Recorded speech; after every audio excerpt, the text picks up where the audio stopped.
सलाम, हिंदुस्तान की उम्मीद। आदाब नाज़रीन, खैर मकदम है आपका जी सलाम पर और आपके साथ में हूं सऊद मोहम्मद खालिद। हमारी खास और खुसूसी पेशकश में आप सभी का इस्तकबाल है। पाकिस्तान से क्या कुछ अपडेट्स आ रहे हैं और क्या वहां पर सूरत हाल है और सियासी जो एक तस्वीर है वो क्या निकल करके सामने आ रही है, इस पर लगातार हमारी बड़ी कवरेज जारी है। और सवाल यही है कि आखिर पाकिस्तान की अगली सरकार कौन होगी।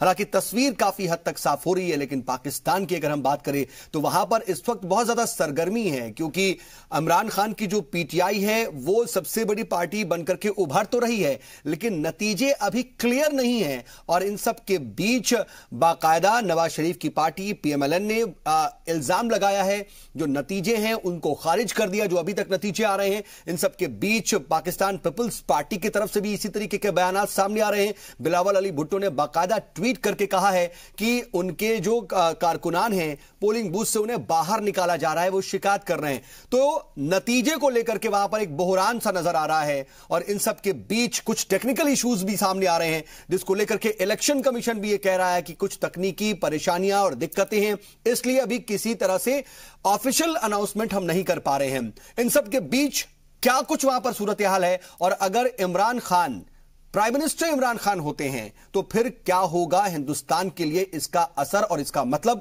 इस पर हम लगातार बने हुए हैं और इस पर हम लगातार बात करेंगे। हमारे साथ बातचीत के लिए खास पैनल होगा। इस वक्त की पहले हेडलाइन से आपको रूबरू करा देते हैं। पाकिस्तान में इमरान खान की तहरीक इंसाफ सबसे बड़ी पार्टी बनी। किसी को अक्सरियत नहीं मिली, लेकिन दहशतगर्द हाफिज सईद का खाता भी नहीं खुला। इमरान खान के हामी जश्न में डूबे। दिल्ली एनसीआर में सुबह से मूसलाधार बारिश। नोएडा और गाजियाबाद के कई इलाकों में सड़कें डूबी, लोगों का घर से निकलना मुश्किल हुआ। मुल्क की राजधानी दिल्ली में भूख से 3 मासूम बच्चियों की मौत। दिल्ली सरकार ने दिए मजिस्ट्रेट जांच के अहकामात, मामले पर सियासी बयानबाजी भी जारी। आज पूरे मुल्क मना रहा है करगिल विजय दिवस। जगह जगह करगिल के शहीदों को दी जा रही है खराजे अकीदत पेश। 19 साल पहले हिंदुस्तान ने पाकिस्तान से जीती थी जंग। फतवा देने से पहले मौलाना रहे होशियार। बरेली में निदा खान के खिलाफ तालिबानी फतवा जारी करने वाले मुफ्तियों के खिलाफ केस दर्ज।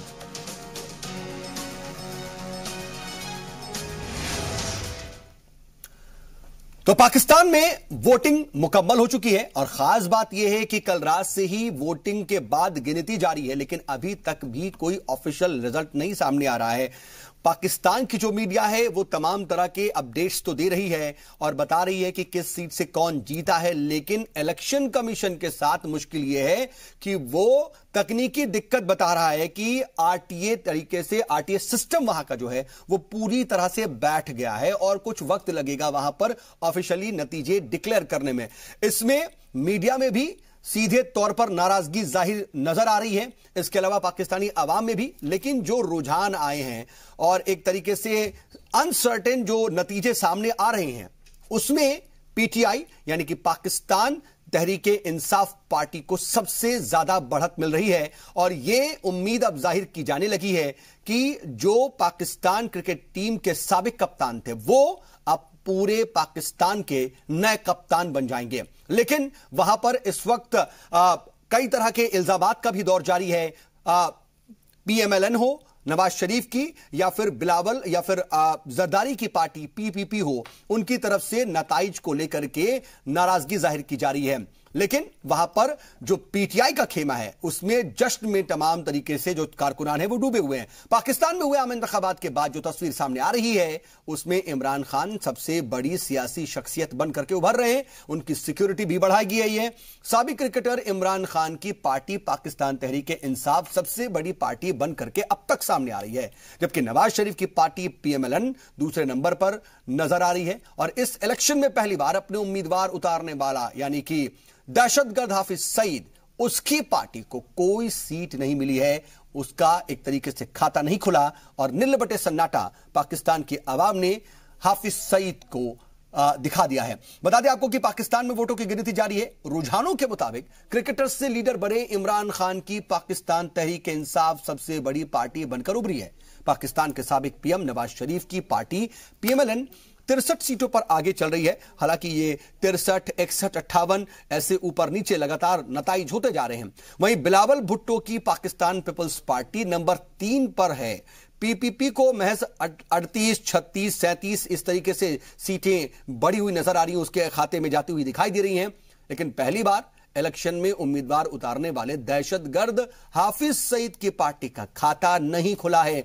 सीधे तौर पर, जारहाना तौर पर हाफिज सईद हिंदुस्तान के खिलाफ आग उगलता रहा है, जहर उगलता रहा है और बाकायदा इलेक्शन कैंपेनिंग के दौरान भी हिंदुस्तान के खिलाफ जहर उगल करके ही उसने वोट हासिल करने की कोशिश की, लेकिन उसकी पार्टी का खाता नहीं खुला। आम इंतखाबात में 272 सीटों के लिए 100 से ज्यादा सियासी पार्टियां मैदान में हैं। पाकिस्तान की पार्लियामेंट में 60 सीटें खवातीन के लिए रिजर्व हैं और वहीं 10 सीटें जो अलग अलग मजहबी अकलियती तबके हैं उनके लिए रिजर्व हैं। रुझानों के बाद नवाज शरीफ के भाई शहबाज शरीफ ने बाकायदा प्रेस कॉन्फ्रेंस की और सीधे सीधे इंतखाबात में धांधली का इल्जाम लगाया है। वहीं बिलावल अली भुट्टो ने भी बाकायदा ट्वीट करके नतीजों में धांधली का इल्जाम लगाया। उन्होंने यह साफ तौर पर लिखा कि मैं खुद भी उम्मीदवार हूं, लेकिन मेरी पार्टी का जो उम्मीदवार है उनके बारे में अभी तक कोई भी नतीजे या फिर भी कोई भी जानकारी मुझे नहीं दी जा रही है। और हत्ता यह कि हमारे जो कारकुनान हैं वो बाकायदा मुझसे शिकायत कर रहे हैं कि हमें पोलिंग बूथ से या फिर जो काउंटिंग बूथ है अब वहां से बाहर निकाला जा रहा है। तो जो दूसरे और तीसरे नंबर की जो सियासी पार्टियां उभर करके सामने आ रही हैं, यानी कि पीपीपी और पीएमएलएन, वहां से नतीजों पर सवाल उठाया जा रहा है, गड़बड़ी की बात कही जा रही है और यहां तक कि पीएमएलएन ने तो जो नतीजे अब तक सामने आए हैं उन्हें खारिज कर दिया है। जब पोलिंग खत्म हो गई और उसके बाद जो सूरतगरी जो देखने में आई है, वो मैं समझता हूं कि मैंने अपने पॉलिटिकल कैरियर में इस तरह का कभी इंतहाई खौफनाक सूरत हाल नहीं देखी। रहीम यार खान से लेकर और पूरे पाकिस्तान तक हमें शिकायत आई कि जनाब फॉर्म 45 हमें नहीं दिया जा रहा और हमें हमारे जो पोलिंग एजेंट निकाल दिया गया। पोलिंग जो जगह है वहां पर लोग चला रहे हैं, खुदारा हमारी खवातीन को छोड़ दें, हमारे बच्चे बिलारन को छोड़ दें, हमें माफ कर दें, औरतों को उनको बंद कर दिया, पोलिंग एजेंट को निकाल दिया गया। तो इस तरीके के वहां पर सरगर्मी नजर आ रही है, लेकिन तस्वीर कहीं ना कहीं साफ होती जा रही है कि इमरान खान जो हैं वो अगले प्राइम मिनिस्टर होंगे। हालांकि हंग असेंबली अभी दिख रही है, लेकिन अगर हंग असेंबली भी होती है तो आसिफ अली जरदारी दरअसल किंग मेकर के किरदार में आ जाएंगे। इन सब के बीच हिंदुस्तान के लिए इमरान खान का पाकिस्तान का पीएम बनना क्या मायने रखता है, क्योंकि इलेक्शन कैंपेनिंग में हम देख रहे थे लगातार वो हिंदुस्तान को आड़े हाथों ले रहे थे, हिंदुस्तान के खिलाफ बयानबाजी कर रहे थे, कश्मीर के खिलाफ बयानबाजी कर रहे थे और एक तरह से कहा जाए कि एक सीधे तौर पर एंटी इंडिया पॉलिसी अपना करके उन्होंने पूरी कैंपेनिंग की है। अगर उन्हें अक्सरियत हासिल होती है तो इसके क्या मायने हैं। इन सब के साथ साथ खास बात यह भी है कि इमरान खान को बकायदा बताया जा रहा है कि वो दरअसल डमी कैंडिडेट हैं, एक पपेट हैं आईएसआई और फौज के। तो इसका मतलब क्या होगा, क्या वाकई वो अब फौज के इशारे पर ही काम करेंगे, और अगर ऐसा है तो फिर हिंदुस्तान से ताल्लुकात कैसे होंगे। इस मायने में ये नताइज बेहद अहम हो जाते हैं। हमारे साथ इस पर बातचीत के लिए इस वक्त खास मेहमान स्टूडियो में मौजूद हैं। हमारे साथ और भी खास मेहमान जुड़ेंगे। फिलहाल हमारे साथ जेके त्रिपाठी जी, जो कि फॉर्मर डिप्लोमेट यानी कि साबिक सफीर हैं, वो जुड़ चुके। सर बहुत इस्तकबाल आपका, अजीज सलाम पर। सर, इमरान खान अब पीएम इमरान खान कैसा आपको सुनाई देता है और इसके मायने क्या नजर आते हैं? देखिए, इमरान खान पीएम हो सकते हैं, अभी हालांकि कुछ कहा नहीं जा सकता क्योंकि 122 रुझान ही हैं जो पीटीआई के फेवर में गए हैं। अभी कुछ के अनऑफिशियल सीट्स का डिक्लेरेशन न्यूज पे आ रहा है, लेकिन ऑफिशियली अभी कुछ डिक्लेयर नहीं हुआ है। अभी तो देखिए, अब समस्या यह है कि अगर पीटीआई 122-125 के आसपास रहती है तो पीटीआई को और सपोर्ट की जरूरत होगी, जो कि उन्हें इंडिपेंडेंट से आराम से मिलेगा। लेकिन अगर अभी कुछ देर पहले, मेरे ख्याल से घंटे डेढ़ घंटे पहले जो हालात थे, उस हिसाब से तो 114 पीटीआई का था और 64 पीपीपी और 65 पीएमएल। तो अगर वो स्थिति, वो हालत फिर आ जाती है, तो उसमें तो ये होगा कि पीएमएल और पीपीपी मिलकर के भी एक सरकार बनाने के दावा पेश कर सकते हैं। तो अभी हालत कुछ मतलब प्रेडिक्टेबल नहीं है, अभी कुछ कहा नहीं। पीएमएल और पीपीपी साथ आएंगे क्या? जी वो आ सकते हैं। देखिए, पहले भी जब इन दोनों को मुशर्रफ ने बाहर देश निकाला दे दिया था, दोनों के लीडरान को, तो भी दोनों मिल करके मुशर्रफ के साथ लड़ रहे थे। और वैसे लेकिन उनका जो है ना वेटेज बहुत ज्यादा है नहीं। अगर देखा जाए 60 हम मोटा तौर पर अगर मानते हैं पीएमएलएन को, और मोटे तौर पर 35 या 38 हम 40 भी अगर मान लेते हैं पीपीपी को, तो 60 और 40 100 होता है। हाँ। तब भी वो पीटीआई के बराबर नहीं हो पाते। देखिए, लेकिन अभी मैं यही कह रहा हूं कि ये अभी रुझान है। कुछ देर पहले, घंटे भर पहले रुझान में 65 और 64 का आंकड़ा था दोनों पार्टियों का, जो कि कुल मिला के 129 बन जाता था। तो इसलिए अभी से कुछ कहना मुश्किल है। लेकिन अगर इमरान भी आते हैं और इमरान प्रधानमंत्री बनते हैं, पीएम बनते हैं, और कुछ इंडिपेंडेंट्स का सपोर्ट लेके या छोटी मोटी पार्टियों का सपोर्ट लेके, वो हालत बड़ी मुफीद होगी फौज के लिए कि एक सिंगल पार्टी का एक पीएम हो जो कमजोर हो, जो कोalition लेके बना हो, और जो कि मिलिट्री के खिलाफ ना हो। वो हालत बड़ी मुफीद होगी, क्योंकि उसमें मिलिट्री को पूरा मनचाहा खेल खेलने के लिए मौका मिल जाएगा। रही जहां तक ये बात कि इसका हिंदुस्तान के ऊपर, बायलैटरल रिलेशंस के ऊपर क्या असर पड़ेगा, तो देखिए, मेरे ख्याल से हमें बहुत ज्यादा परेशान होने की जरूरत नहीं है, क्योंकि पाकिस्तान के पिछले 70 साल के तारीख में जो भी गवर्नमेंट आई है, या सिविलियन आई है या मिलिट्री गवर्नमेंट आई है, मिलिट्री का ही हाथ रहा है आखिर तक। पर्दे के पीछे से मिलिट्री ही डिक्टेट करती रही है टर्म्स। तो अभी भी वही होगा। ये चीज तब नहीं वो हो पाएगी जब कि एक सिविलियन सरकार पूरी अच्छी मेजॉरिटी के साथ आए और अच्छी विल पावर का, सीधा सा मतलब कि फुल मेजॉरिटी गवर्नमेंट होनी चाहिए। कोalition की गवर्नमेंट जो है वो ठीक नहीं है। अच्छी विल पावर का लीडर, ताकि वो रेजिस्ट कर सके। मियां नवाज शरीफ ने रेजिस्ट करने की कोशिश की थी, देखिए, मुकाबला करने की कोशिश की थी, लेकिन उनका क्या हश्र किया आर्मी ने। तो इसलिए जब तक ऐसा नहीं होगा, तब तक पाकिस्तान के साथ हमारी वैसे ही रिश्ते मतलब टिपिकल जो है वाइफ हस्बैंड वाले रहेंगे कि एक कदम आगे जाएगा तो दूसरा एक कदम पीछे हट जाएगा। तो ये अभी, लेकिन फिर भी हमारे सामने मजबूरी ही कहिए, या हमारे सामने एक ही रास्ता ये होगा कि बातचीत का रास्ता तो अख्तियार करना ही पड़ेगा। बिना उसके काम नहीं बनने वाला है। अभी हम इलेक्शन कैंपेनिंग की बात करें, और अगर हम वेटेज देख रहे हैं इमरान खान को है, तो एंटी इंडिया एक तरीके से उनकी बयानबाजी होती रही है। वोटिंग के दिन तक भी उन्होंने हिंदुस्तान पर हमला किया है, पाकिस्तान को लेकर के अपनी पॉलिसी एकदम जाहिराना तौर पर वो जाहिर करते हुए नजर आ रहे हैं। और यह भी कहा जा रहा है कि वो दरअसल पाकिस्तानी फौज के एक डमी कैंडिडेट है, कठपुतली की तरह वो काम करेंगे। ऐसे में हिंदुस्तान के लिए क्या मुश्किल नहीं होगी? क्योंकि वो सीधे सीधे हेट्रेड की बात करें, अगर नवाज शरीफ इससे पहले के वजीर आजम जो थे उनकी बात करें, तो वो बातचीत के फेवर में रहते थे। वो बातचीत, बेहतर रिश्ते, इसकी बात करते थे। लेकिन इमरान खान ऐसी बात नहीं करते।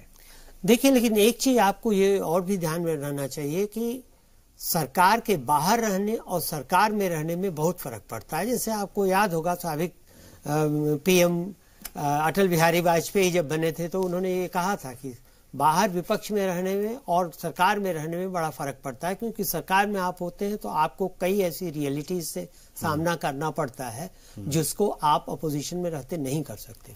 हो सकता है कि इमरान के रवैये में थोड़ा सा बदलाव आए, लेकिन मैं ये कह रहा हूं हो ही सकता है, और बदलाव आएगा भी थोड़ा सा ही आएगा, क्योंकि इमरान की फितरत ये ऐसा नहीं है कि इन्होंने एक महीने पहले तक ये हिंदुस्तान के या मोदी के बड़े फेवर में, बड़े पक्ष में बोल रहे थे, और एक महीने के अंदर इन्होंने शुरू कर दिया कि बल्ला घुमाओ, भारत हटाओ। आपको याद होगा जब 90s में इमरान खान यहाँ आए थे टीम के कैप्टन बन के और पाकिस्तान ने सीरीज जीती थी, तो इमरान खान ने बल्ला हवा में लहराते हुए कहा था कि ये हम क्रिकेट की सीरीज बल्ले से जीते हैं और इंशाल्लाह ऐसे ही हम कश्मीर को भी लेंगे। बड़ा ही वो कंट्रोवर्शियल बयान हुआ था। तो इस आदमी की तो सोच शुरू से ही वैसी है।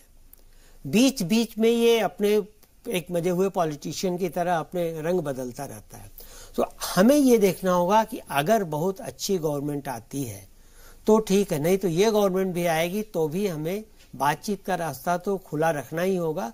हाँ, ये हमें नहीं सर, लेकिन ऐसे मामले में, ऐसे वक्त में तो ये नजर आ रहा है ना कि असल में इमरान खान नहीं बल्कि पाकिस्तानी फौज डील करेगी, बात करेगी, जो भी सिफारती ताल्लुकात होंगे। क्या हिंदुस्तान के लिए बेहतर नहीं है? आप एक डिप्लोमेट रहे हैं सर, इस बात को बहुत अच्छी तरह से समझते भी हैं और बता भी पाएंगे कि क्या यह बेहतर नहीं होगा कि हिंदुस्तान के सामने असल कौन किससे बात करनी है वो, भले वो डिक्टेटर हो, भले ही फौज का हो, भले ही वो जमहूरियत के साथ आने वाला कोई लीडर हो या पीएम हो, लेकिन अगर टू वे बातचीत होगी तो वो क्या उसके लिए थोड़ा नुकसान नहीं होगा? देखिए, टू वे बातचीत में जहां तक जमहूरियत के सदर के तौर पे, गवर्नमेंट के सदर के तौर पे चाहे कोई कठपुतली ही बैठी हो, लेकिन वो गवर्नमेंट की सिविलियन सदर होगी। और अगर हमारी सिविलियन गवर्नमेंट है तो उसको सिविलियन सदर से ही बात करना पड़ेगा।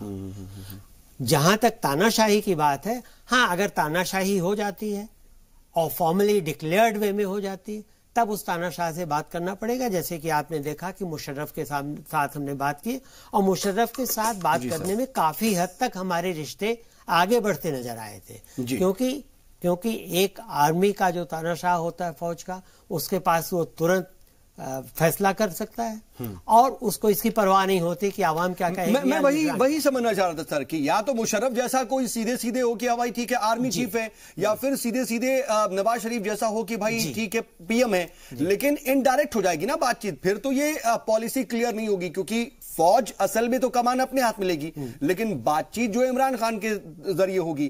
तो क्या ये एक लॉन्ग प्रोसेस या फिर रूट लंबा नहीं हो जाएगा और वो ठीक है क्या हिंदुस्तान के? नहीं, देखिए, ऐसा ही रूट, कुछ इतना तो नहीं, कमोवेश ऐसा ही लंबा रूट नवाज शरीफ के साथ भी बातचीत में था। नवाज शरीफ की पीठ पे भी बंदूक तनी रहती थी जो कि बाद में हटा दिए गए वो इसी वजह से। तो हमें तो इस प्रोसेस को जारी रखना पड़ेगा, इस गुफ्तगू को, इस बातचीत को हमें जारी रखना पड़ेगा। उसके बिना कोई हमारे पास चारा नहीं है क्योंकि किन्हीं दो मुल्कों के बीच में, दो ममालिक के बीच में यही एक होता है कि आप कुछ भी कीजिए लेकिन बातचीत जारी रखिए। ठीक है, बातचीत जारी रखने की बात है, लेकिन पाकिस्तान में इस वक्त क्या अंदरूनी हालात हैं और इमरान खान अगर पाकिस्तान के प्राइम मिनिस्टर हो जाते हैं तो उसके क्या असरात होंगे, और आखिर वहां पर जो धांधली और गड़बड़ी की जो बात हो रही है उसका क्या असर है इस वक्त पाकिस्तान में। और जब यह बात कही जा रही थी कि देर रात तक तकरीबन तस्वीर साफ हो जाएगी, सुबह होते होते पाकिस्तान का अगला पीएम कौन होगा यह साफ हो जाएगा, लेकिन अभी तक ऐसा क्यों नहीं हुआ? पाकिस्तान की मीडिया में भी यही बातचीत चल रही है। इस पर हम बात करेंगे एक छोटे से ब्रेक के बाद।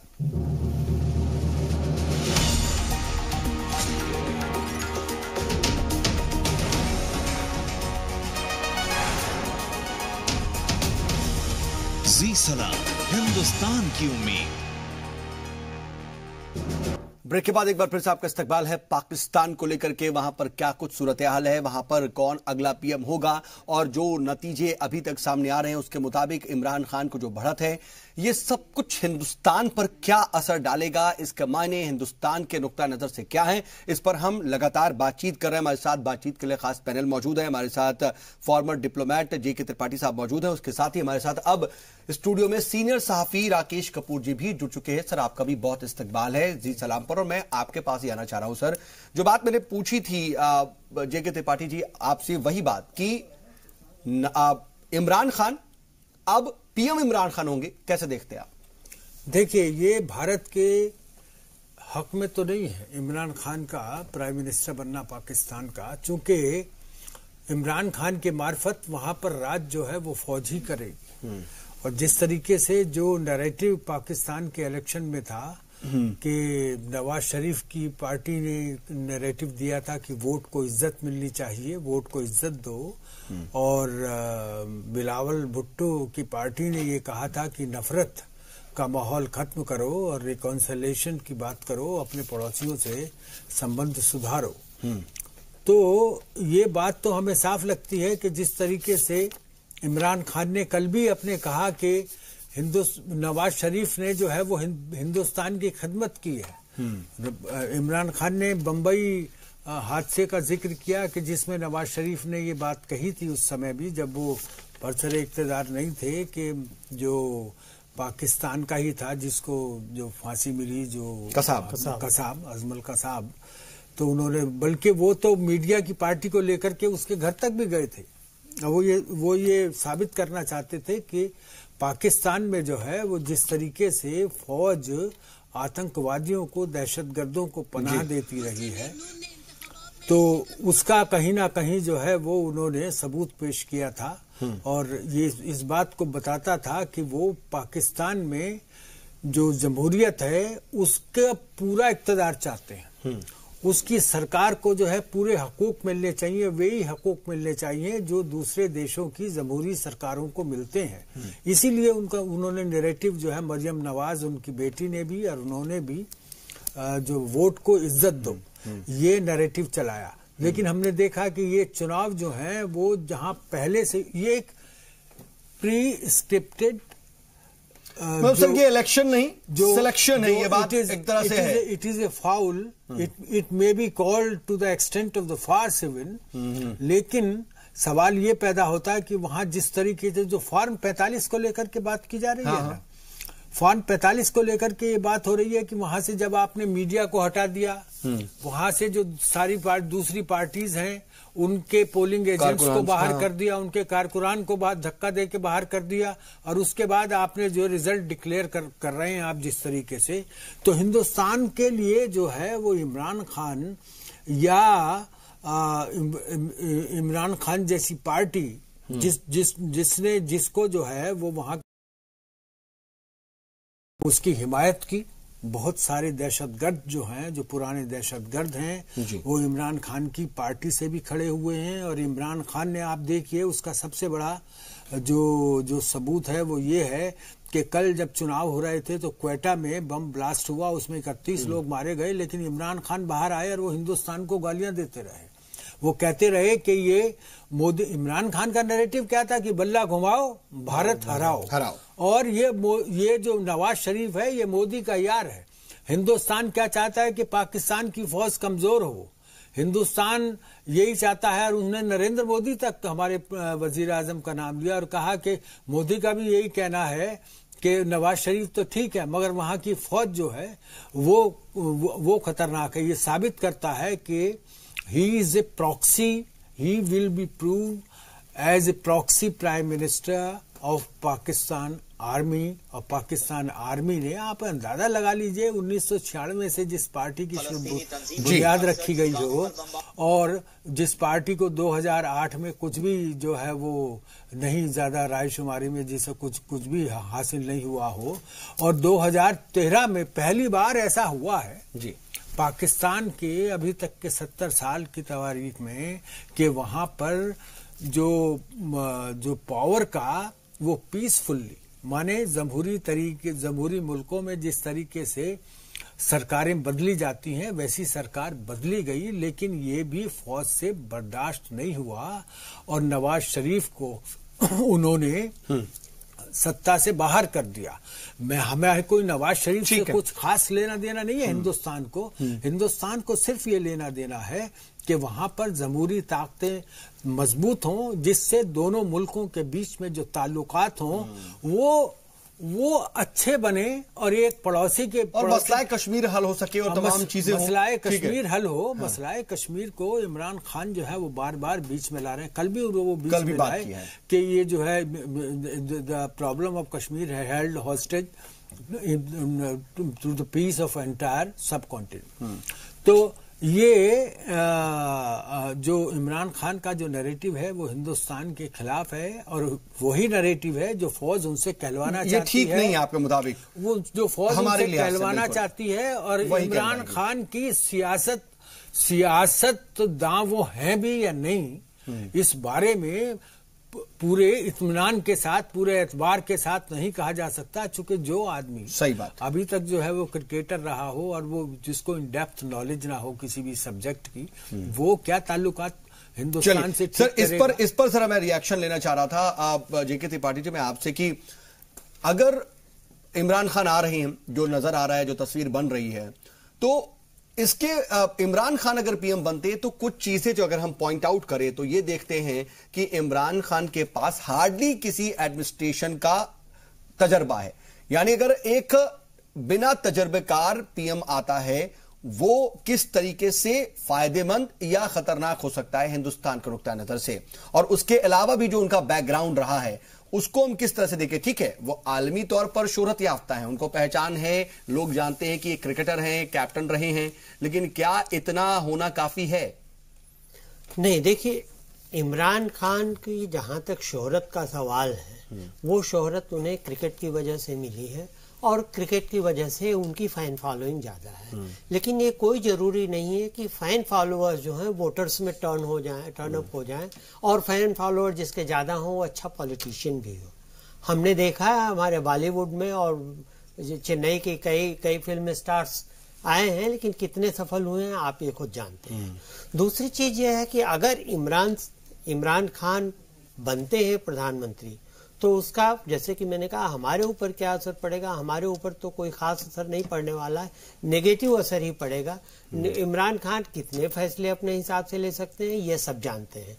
और एक और चीज है कि बिलावल भुट्टो या बेनजीर भुट्टो या जरदारी या नवाज शरीफ, इन सबके कंपैरिजन में, इन सबके बनस्बत देखिए इमरान खान की एक खराबी यह है कि इमरान खान की पर्सनल लाइफ जो है, जाती जिंदगी जो है, वो बहुत ही उठा पटक में रही है। और इस पूरे दक्षिण एशिया के वोटर्स जो हैं, भारत समेत, वो ऐसा चाहते हैं उनका कोई लीडर जो हो वो बड़ा पाक साफ हो और उसमें कोई खामी न मिले। तो ये सबसे बड़ी चीज, ये इमरान की कमजोरी है। हाँ, एक चीज ये हो सकती है, जैसे किसी को कोई भी अगर तजुर्बा नहीं हो पॉलिटिक्स का, एक फायदा ये हो सकता है कि वो नए विचार लाता है, नई थिंकिंग, नई सोच ला सकता है, जो कि पॉलिटिकल लाइन पे चलने वाले। सर कल हम इस पर अगर बातचीत कर रहे थे, जिस वक्त इलेक्शन हो रहा था, उस वक्त ये बात भी कही जा रही थी कि असल में वो न्यू बॉर्न बेबी की तरह होंगे फौज के लिए, और फौज जैसा चाहेगा वैसे उन्हें अपने हिसाब से मॉल्ड कर सकेगा, यानी कि कोरे कागज की तरह उस पर जो भी हरफ लिखना चाहेगा पाकिस्तानी फौज वो वैसे ही लिखती जाएगी और अपने हिसाब से ढाल लिया जाएगा। हिंदुस्तान के हिसाब से या हिंदुस्तान के नुक्ता नजर से खतरनाक नहीं है? ये खतरनाक है, बिल्कुल खतरनाक है, क्योंकि जैसा मैंने कहा कि नया पॉलिटिशियन नए विचार ला सकता, नई सोच ला सकता है, लेकिन ये ऐसा पॉलिटिशियन है जिसकी सोच पहले से ही पुरानी और हिंदुस्तान के खिलाफ है 20-25 सालों से।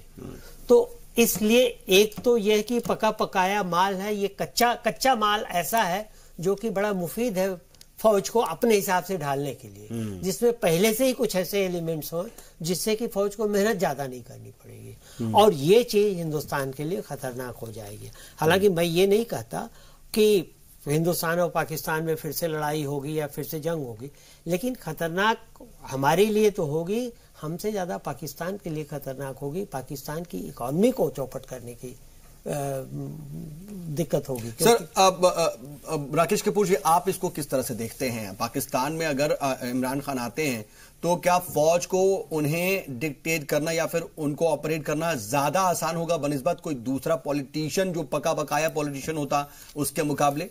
बहुत ज्यादा आसान होगा। इसीलिए आप देखें कि 2013 के चुनाव में जिस पार्टी का कोई खास वजूद ही नहीं नजर आता, बिल्कुल कोई खास असर ही नहीं था, उस पार्टी को फौज ने बनाया है बाकायदा। ऐसा वहां पर जो वहां के जो आर्मी डिक्टेटर्स हैं वो पॉलिटिक्स के मार्फत पाकिस्तान पे राज करने के लिए वो इस तरीके के काम करते रहे, चाहे वो जियाउल हक हो। अगर आप और पीछे जाएं तो जियाउल हक ही थे जो नवाज शरीफ को लाए थे पॉलिटिक्स में। जियाउल हकी तो लाए थे। उन्होंने जब चुनाव कराए थे 1988 में, तो 1985 में, तो इस बिना पे कराए थे कि भाई कोई भी पार्टी के जो निशान पे नहीं लड़ेगा, पार्टीलेस डेमोक्रेसी वो लेकर के आया था जनरल जियाउल हक, और तब जो है वो ये PMLN पाकिस्तान मुस्लिम लीग नून जो था उसकी तरफ से जो है वो नवाज शरीफ मिनिस्टर बने थे, जुनेजो को प्राइम मिनिस्टर बनाया गया था तब।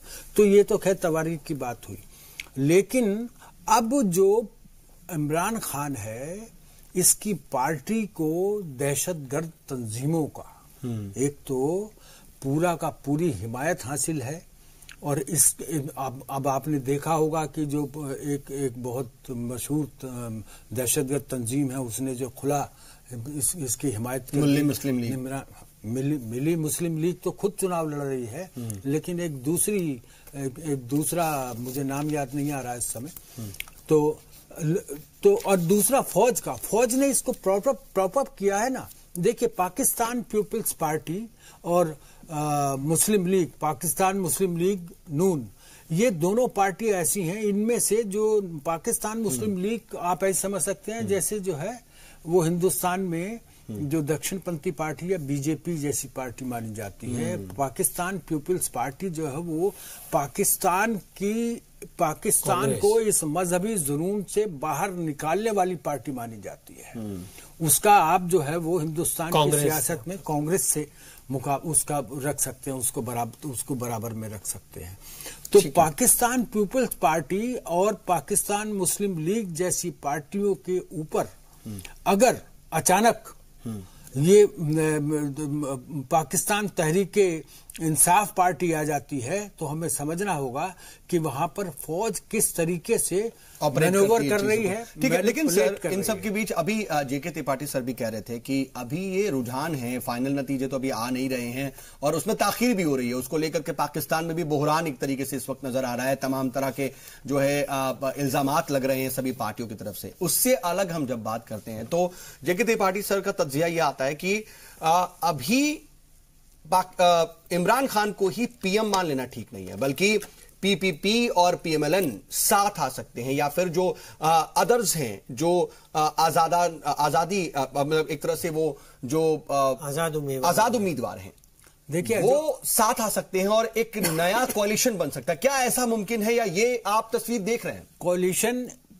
इमरान खान की पार्टी के साथ ना पाकिस्तान मुस्लिम लीग बनाना पसंद करेगी और ना ही पाकिस्तान पीपुल्स पार्टी, चूंकि जिस तरीके से नवाज शरीफ को जेल में डाला गया, उनकी बेटी को डाला गया और चुनाव से पहले जिस तरीके से पाकिस्तान मुस्लिम लीग से डिफेक्शन करा करके इमरान खान की पार्टी में लोग भेजे गए और लोगों को डराया धमकाया गया और वहां के मीडिया का गला घोंट दिया गया, जिस तरीके से वहां पर फौज ने अपनी जो है वो हुक्मरानी करके वहाँ की पॉलिटिशियंस को, जो खास पॉलिटिशियंस थे, उनको डराया धमकाया और उनके जो है वो पार्टियां बदलवाई। उसे देखते हुए न पाकिस्तान मुस्लिम लीग और न पाकिस्तान पीपुल्स पार्टी, दोनों में से कोई भी, चूंकि जहां भी इन्होंने इमरान खान की पार्टी का साथ दिया, उसके साथ कोalition बनाने की कोशिश की, वहीं पर आप सोचिए कि इन दोनों पार्टियों की जो मकबूलियत है वो वहां पर पाकिस्तान में खत्म हो जाएगी। नहीं, वो पीटीआई के साथ नहीं बल्कि आपस में आ सकते हैं। आपस में दोनों आ सकते हैं, मगर सवाल यह है कि फौज आने देगी तब ना। ये तो फौज के लिए बहुत बढ़िया हिसाब किताब हो गया। फौज कैसे इस चीज को रोक पाएगी? ठीक है, अगर नंबर गेम में हम देखते हैं, अगर नंबर गेम में इमरान खान की पार्टी फुल मेजोरिटी में नहीं आती है और पीपीपी और पीएमएलएन को इतने नंबर्स आ जाते हैं कि अगर वो कुछ अदर्स को साथ ला करके कोalition की गवर्नमेंट फॉर्म करना चाहे तो क्या जाहिरी तौर पर फौज इसे रोक पाएगी? देखिए, कुल वहां पर जो इमरान खान की पार्टी के अभी जो तादाद आ रही है वो आ रही है 114 से 119 तक भी जा रही है। 119 हो गया। हाँ, 119 हो गया। 21 तक भी अभी बातें आ रही हैं, ऊपर नीचे हो रहा है। 21 तक आ रही है और ये चल रहे हैं अभी पीएमएलएन और पीपीपी, ये चल रहे हैं 164 दिखा रहे थे अभी आप 61 और 40। सर अदर्स को भी आप बहुत जरूरी देखिए ना सर कि अदर्स में हैं कौन? अदर्स में बहुत, हाँ, ये इंपॉर्टेंट फैक्टर है कि वो किसके तरफ जाएंगे। अदर्स में है कौन? हाँ। वो सब के सब जो है वो जमात इस्लामी जैसी पार्टियों के लोग हैं अदर्स में, या ऐसे लोग खड़े किए गए हैं जो फौज ने जिनको चाहती है। नहीं, लेकिन सर ये भी कहा गया कि आजाद उम्मीदवार के तौर पर बाकायदा पीएमएलएन ने भी बहुत से उम्मीदवार उतारे हैं, पीपीपी ने भी उतारे हैं और पीटीआई ने तो खैर उतारे ही हैं, कि अगर कोई भी सूरत हाल होती है उनको मैनेज करने के लिए उनका इस्तेमाल हो सके, ये बाकायदा कहा जा रहा है। नहीं, आप कह रहे हैं तो मैं मान लेता हूं, लेकिन जो पाकिस्तान से जो खबरें आ रही हैं वो इस तरीके की हैं कि जो अदर्स में उतारे गए हैं उसमें उन्हें फौज की हिमायत हासिल है, या फिर वो जो दहशतगर्द तंजीमों के नुमाइंदे हैं जी, तो ये लोग इमरान खान के साथ आना पसंद करेंगे, चूंकि वो फौज का पसंदीदा कैंडिडेट है और फौज जो पहले ये सोच चुकी है कि ये हमें अपने हिसाब से यहाँ पे सरकार बनानी है, और हमें जो वहाँ पाकिस्तान की जो डिफेंस और पाकिस्तान का जो फॉरेन अफेयर्स है उस पर जो है प्राइम मिनिस्टर की दखलंदाजी नहीं करनी है। भाई नवाज मतलब आप ये सीधे सीधे कह रहे हैं सर कि मतलब किसी और गवर्नमेंट के फॉर्मेशन की उम्मीद ना के बराबर ये नहीं देगी, क्योंकि वो जो फौज वहां अपने हिसाब से बना रही है सरकार। देखिए, फौज, ये मैं पूरी तरह इत्तेफाक रखता हूं, फौज ये कतई नहीं चाहेगी, ठीक है, ये हो सकता है, एक पॉसिबिलिटी हो, लेकिन आप एक पॉसिबिलिटी जाहिर कर रहे हैं, ये एक पॉसिबिलिटी हो सकती है अगर पीपीपी को थोड़ा और नंबर मिले, जैसे कि 2 घंटे पहले था 60, 64 और 65 का आंकड़ा था। तो 129 थे, 8 की जरूरत थी, 8 को तोड़ना आसान, तो वो आसान होता। लेकिन अगर अभी जैसे 101 है तो आपको 36 तोड़ना बड़ा मुश्किल होगा, एक चीज। दूसरी मतलब चीज, इन दोनों का नंबर इतना करीब हो जाए कि सिंगल डिजिट में जरूरत पड़े। लेकिन उसमें भी मैं पूरी तरह से इत्तेफाक रखता हूं, उसमें भी मिलिट्री ऐसा होने नहीं देगी, क्योंकि उस वक्त कुछ न कुछ करके किसी को मरवा के या किसी को डिस्क्वालीफाई करा के या किसी के इलेक्शन ही वो काउंटरमेंट करा करके कुछ न कुछ करा करके मिलिट्री हो चाहेगी। मिलिट्री ऐसे नहीं सोचेगी कि उसके दोनों जो दुश्मन है वो एक साथ। देखिए, इमरान खान ट्रैप में है आर्मी के, किस वजह से कि जो खैबर पख्तूनख्वा में इमरान खान की पार्टी की सरकार थी, इमरान खान ने वहां पर, ये बात अब निकल करके आ रही है, वहां पर जो विकास के काम किए गए, जो डेवलपमेंट के काम किए गए, वो कागजों में हो गए, वो कागजों में हो गए, जमीन पे नहीं दिखाई दे रहे हैं। और ये बात वहां पर खैबर पख्तूनख्वा में जो है ये चुनावी मुद्दा भी बनी इस वक्त। हाँ। तो जो भ्रष्टाचार, जो करप्शन, अपनी गर्दन बचाने के लिए के चार्जेस, देखिए 1956 के बाद पाकिस्तान आर्मी ने हमेशा ये चाल खेली है कि वहां के जितने भी मकबूल सियासतदान हैं सबको भ्रष्टाचार में फंसाओ और किसी ना किसी तरीके से ये साबित कर दो पाकिस्तान की आवाम पे कि ये जो तुम्हारे सियासतदान हैं, ये जो राजनीतिक दल हैं, ये सिर्फ भ्रष्टाचार करते हैं और इसके अलावा कुछ नहीं कर सकते हैं, इसलिए हम हैं यहाँ के असली हुक्मरान, हम हैं, इसीलिए पाकिस्तान बनाए रखने के लिए कोई ना हर बात ना आती है। पाकिस्तान सुप्रीम कोर्ट ने ये कहा था कि जो हिंदू पाकिस्तान का वजीर आजम होना चाहिए वो सादिक अमीन होना चाहिए। सादिक अमीन का क्या मतलब है? सादिक अमीन का ये मतलब है कि आप पे कोई दाग ना हो, साफ शफाफ शख्सियत। यस, बिल्कुल आप पे कोई दाग ना हो, लेकिन हर पॉलिटिशियन को दागदार बना देती है। ठीक है, ये इस पर रिएक्ट करना चाह रहे हैं त्रिपाठी सर, मैं आऊंगा सर, लेकिन एक छोटा सा ब्रेक का वक्त हो गया, हम ब्रेक से लौटते हैं और फिर यहीं से आते हैं, आगे बढ़ाते हैं बातचीत को।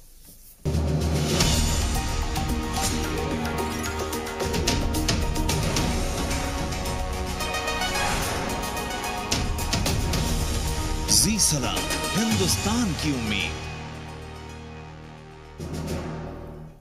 तो पाकिस्तान में सियासी तस्वीर साफ होती दिख तो रही है, लेकिन पाकिस्तान में इस वक्त इल्जाम तराशी का दौर चल रहा है। इलेक्शन कमीशन को, वहां की फौज को, हर तरह से तमाम जो सियासी पार्टियां हैं जो इलेक्शन के नतीजों में पिछड़ी हुई नजर आ रही हैं, वो सीधे सीधे निशाना बना रही हैं और कहीं ना कहीं इसको एक तरह से खारिज भी कर रही हैं, तो कई बार नतीजों में धांधली के भी इल्जामात लगाए जा रहे हैं। लेकिन इन सब के बीच यह तस्वीर तो बनती जा रही है कि इमरान खान पाकिस्तान के अगले प्राइम मिनिस्टर होंगे, भले ही उन्हें बाहर से भी किसी की हिमायत लेने पड़े। लेकिन नतीजे क्या होंगे फाइनल, उस पर तो हम बातचीत करेंगे। हमारे साथ बातचीत के लिए खास पैनल मौजूद है। हिंदुस्तान के नुक्ता नजर से ये नतीजे कितने हैं, हम इस पर भी बात कर रहे हैं। त्रिपाठी सर, कपूर से जो बात कह रहे थे उससे आप रिएक्ट उस पर करना चाहते थे, इत्तेफाक नहीं रखते आप उससे? जो आप कह रहे थे कि दोनों पार्टियों को वो आने नहीं देंगे साथ में और इल्जाम लगा करके उसका करप्शन का, देखिए ये आर्मी, मैं इनकी बात से इत्तेफाक रखता हूं, ये आर्मी की बहुत बड़ी चाल है। और चाल ये है कि देखिए वो ये कह देंगे कि साहब देखिए 2 पार्टियां करप्ट थी और अगर इमरान खान को भी क्लियर मेजॉरिटी नहीं मिलती तो आर्मी ये प्रोजेक्ट कर सकती है कि देखिए साहब इसका मतलब कि आवाम इन तीनों लीडरान में से किसी को नहीं चाहती। और उस हालत में जब तक आवाम अपना रुख क्लियर नहीं करती, हम या तो टेम्पररी, जैसे हमारे राष्ट्रपति शासन चल रहा था वैसे, मार्शल लॉ होता है, कुछ दिन के लिए वो लगा सकते हैं। ये बड़े खतरनाक चीज है। हालांकि कई लोग ये कहते हैं कि होगा नहीं, क्योंकि मिलिट्री दूध का जला छाछ भी फूक फूक कर पीता है, लेकिन वहां की मिलिट्री जो है वो उनमें से नहीं है। वहां की मिलिट्री के हाथ में जो भी पावर आती, अगर वो सिविलियन को सत्ता देंगे तो उनकी पावर कम होगी, इसलिए वो ये नहीं करना चाहेंगे। ठीक है, लेकिन सर अभी हम इस वक्त वहां पर जो अंदरूनी हालात नजर आ रहे हैं पाकिस्तान में, जरा हम उस पर बात कर लें। आपसे मैं समझना चाहूंगा त्रिपाठी सर कि इलेक्शन हुआ, शफाफ और क्लियर इलेक्शन की बात कही जाती है, जिम्मेदारी होती है इलेक्शन कमीशन की, लेकिन पाकिस्तान के इलेक्शन कमीशन पर इल्जामात लग रहे हैं। यहां तक कि पीएमएलएन ने तो सीधे सीधे जो है शहबाज शरीफ तो सामने आकर के नताइज को खारिज ही कर चुके हैं।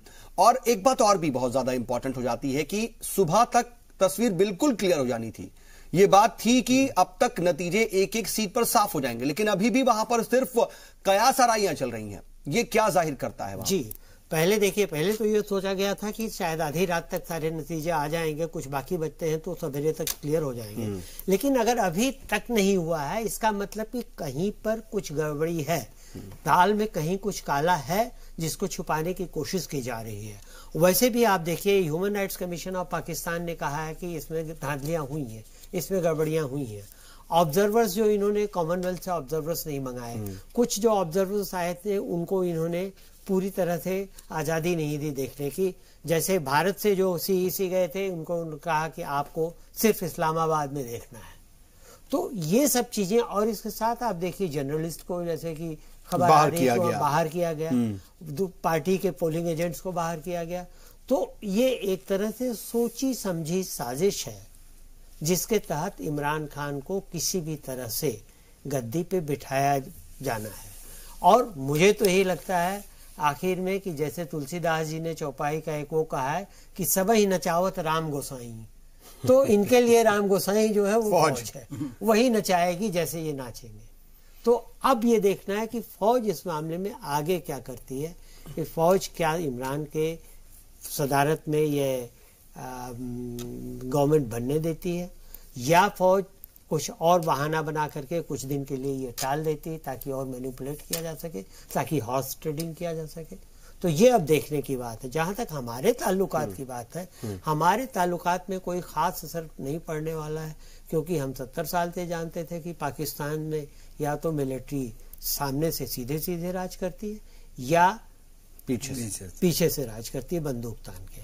हाँ, अगर कोई सिविलियन गवर्नमेंट ताकतवर आए और विद विल पावर आए, या अगर कोई तानाशाह ही आए, तो कम से कम तानाशाह ये होगा कि वो फैसले जल्दी ले सकेगा और वो बातचीत कर सकेगा, जैसा हमने देखा कि मुशर्रफ के साथ बातचीत शुरू हुई थी। लेकिन अगर इस तरह की कमजोर सरकार आती है तो हमें भी ये पता होगा कि हम कहाँ बात करें, कौन इसमें फैसले लेगा, ये भी नहीं कर सकते, अंदाजा लगा सकते। ठीक है, लेकिन राकेश कपूर जी, ये जो अंदर वहां पर चल रहा है पाकिस्तान के अंदर, इससे का फायदा क्या? अगर चीजें फिक्स थी, सिलेक्शन था, बाकायदा इलेक्शन नहीं सिलेक्शन है अगर, तो फिर ये जो ताखीर करना, लेट करना, फिर उसमें एक तरीके से जो अवाम है उसका गुस्सा भी आ रहा है, उसके अंदर एक तरह से कंफ्यूजन के साथ साथ सैटिस्फैक्शन भी वो नहीं फील कर रही है। ये कहीं ना कहीं फौज के या फिर जो चीजें फिक्स थी उसके तो खिलाफ है। वो तो अगर फिक्स था तो फौज तो ये चाहती कि फौरन नतीजे जाहिर कर दिए जाते।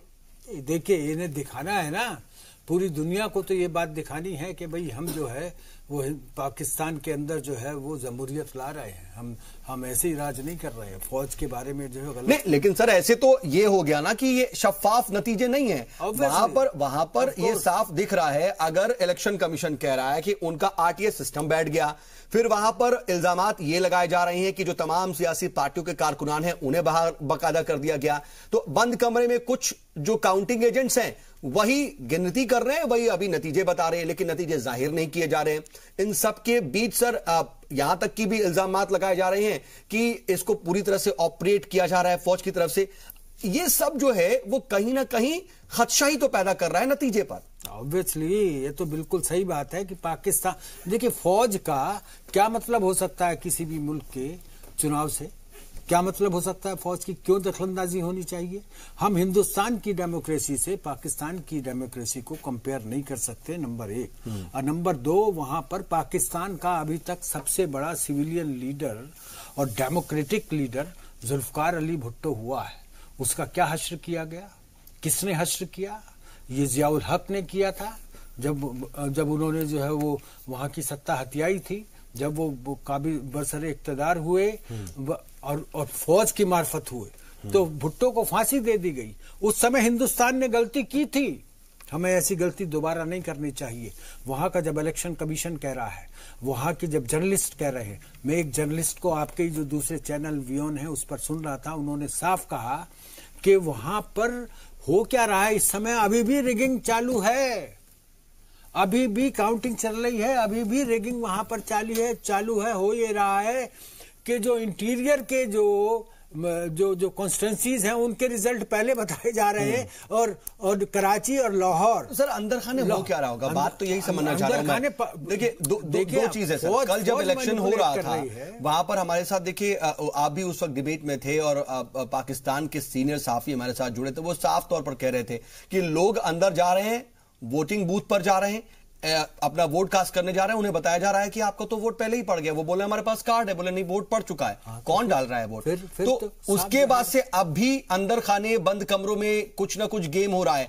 तो क्या वोटिंग कुछ अलग हो गई थी, या वोटिंग सही तरीके से जैसी चाह रही थी फौज वैसे नहीं हो पाई, तो फिर अब मैनेज हो रहा है? देखिए त्रिपाठी जी बता रहे थे कि पाकिस्तान के ह्यूमन राइट्स कमीशन ने ये बात कही है कि चुनाव में धांधली हुई है। हिंदुस्तान का ये फर्ज बनता है, हमारा ये फर्ज बनता है कि हम लोकतांत्रिक ताकतें जितनी भी हैं, जितनी भी जमहूरियत तंजीमें हैं, जमहूरियत की खातिर हमको राष्ट्र संघ में ये बात उठानी चाहिए, या राष्ट्र संघ का जो भी ऐसा कोई दूसरा जो उसका कोई दूसरा हिस्सा है वहां तक ये बात पहुंचानी चाहिए, और हिसाब से कूटनीतिक रास्ते से पहुंचानी चाहिए, डिप्लोमेटिक रास्ते से पहुंचानी चाहिए कि पाकिस्तान में चुनाव जो है वो ये फार्स हुए हैं। वहां पर कहने के लिए प्रजातंत्र है, कहने के लिए वहां पर डेमोक्रेसी है, ये हिंदुस्तान पाकिस्तान के अवाम की तौहीन है। आप जो कर रहे हैं, आपने जो किया, न आपने लेवल प्लेइंग फील्ड दिया दूसरी पॉलिटिकल पार्टीज को। नवाज शरीफ को आपने जेल में डाल दिया और उसकी बेटी को जेल में डाल दिया, और बिलावल भुट्टो और जरदारी, इन दोनों को आपने जो है वो बलूचिस्तान जैसी जगह में आपने इनको जो है वो पब्लिक रैली एड्रेस नहीं करने दी। बलूचिस्तान में आपने जो है बम विस्फोट करा दिया। बलूचिस्तान में आपने जो है पूरे लोगों को, वोट डालने वाले लोगों को आने नहीं दिया पोलिंग बूथ तक। ये हो क्या रहा है? It is a farce. ये जो है वो कंप्लीटली फौज द्वारा मैनिपुलेटेड चुनाव हैं। इनके खिलाफ बैनुल अक़वामी मंचों पे आवाज उठाई जानी चाहिए कि पाकिस्तान में जिस तरीके से दहशतगर्दों को जो है वो लेजिटिमेसी दे रही है फौज, वहां के इलेक्शन कमीशन आज तो कह रहा है, आज इलेक्शन कमीशन सर एक चीज समझना चाह रहा है हिंदुस्तान का भी जो है आम शख्स, कि अगर हेट्रेड की ही बात कर रहे हैं या फिर एंटी इंडिया की बात अगर हो रही है, तो पाकिस्तान से ज्यादा मुफीद तो फिर हाफिज सईद था, जो पाकिस्तान की फौज की ही एक जबान बोला करता था। पॉइंट इज हाफिज सईद को डायरेक्टली सामने नहीं लाएगी फौज। उस पे ये तो फिर तो ये चस्पा साबित हो गया कि वो दहशतगर्दाना मुल्क है। ये मुल्क जो है वो दहशतगर्द चला रहे हैं। उसको लेजिटिमेसी देना ही अपने आप में बहुत बड़ी बात है। जो बैनुल अक़वामी तौर पे जो है वो दहशतगर्द है, जिसपे $10 लाख की बाउंटी है, उस आदमी वो आदमी अपनी जो है वो पॉलिटिकल तंजीम मिली मुस्लिम लीग जो है वो रजिस्टर कराता है, पाकिस्तान का इलेक्शन कमीशन उसको रजिस्टर कर लेता है। ये अल्लाह अकबर तहरीक जैसी पार्टी जो दहशतगर्दों की पार्टी है, उसको वहां पर जो है रजिस्ट्रेशन उसका हो जाता है। तो ये अपने आप में सोचने वाली बात है कि फौज के इरादे क्या है। उसके असल इरादे फौज के यही हैं, चूंकि फौज का वजूद वहां पर, फौज की ताकत तभी तक है जब तक हिंदुस्तान ये एक अहम बात है। लेकिन अगर कोई भी सीट हासिल नहीं कर पाई है हाफिज सईद की पार्टी, या फिर उसको कुछ भी हासिल नहीं हुआ सियासी तौर पर, तो इसके क्या मतलब है, हम ये भी जरा समझेंगे। त्रिपाठी सर, आप भी इस पर रिएक्ट करना चाह रहे हैं, लेकिन वक्त एक छोटे से और ब्रेक का हो चला है। हम ब्रेक से लौटते हैं और फिर बातचीत को यहीं से आगे बढ़ाते हैं।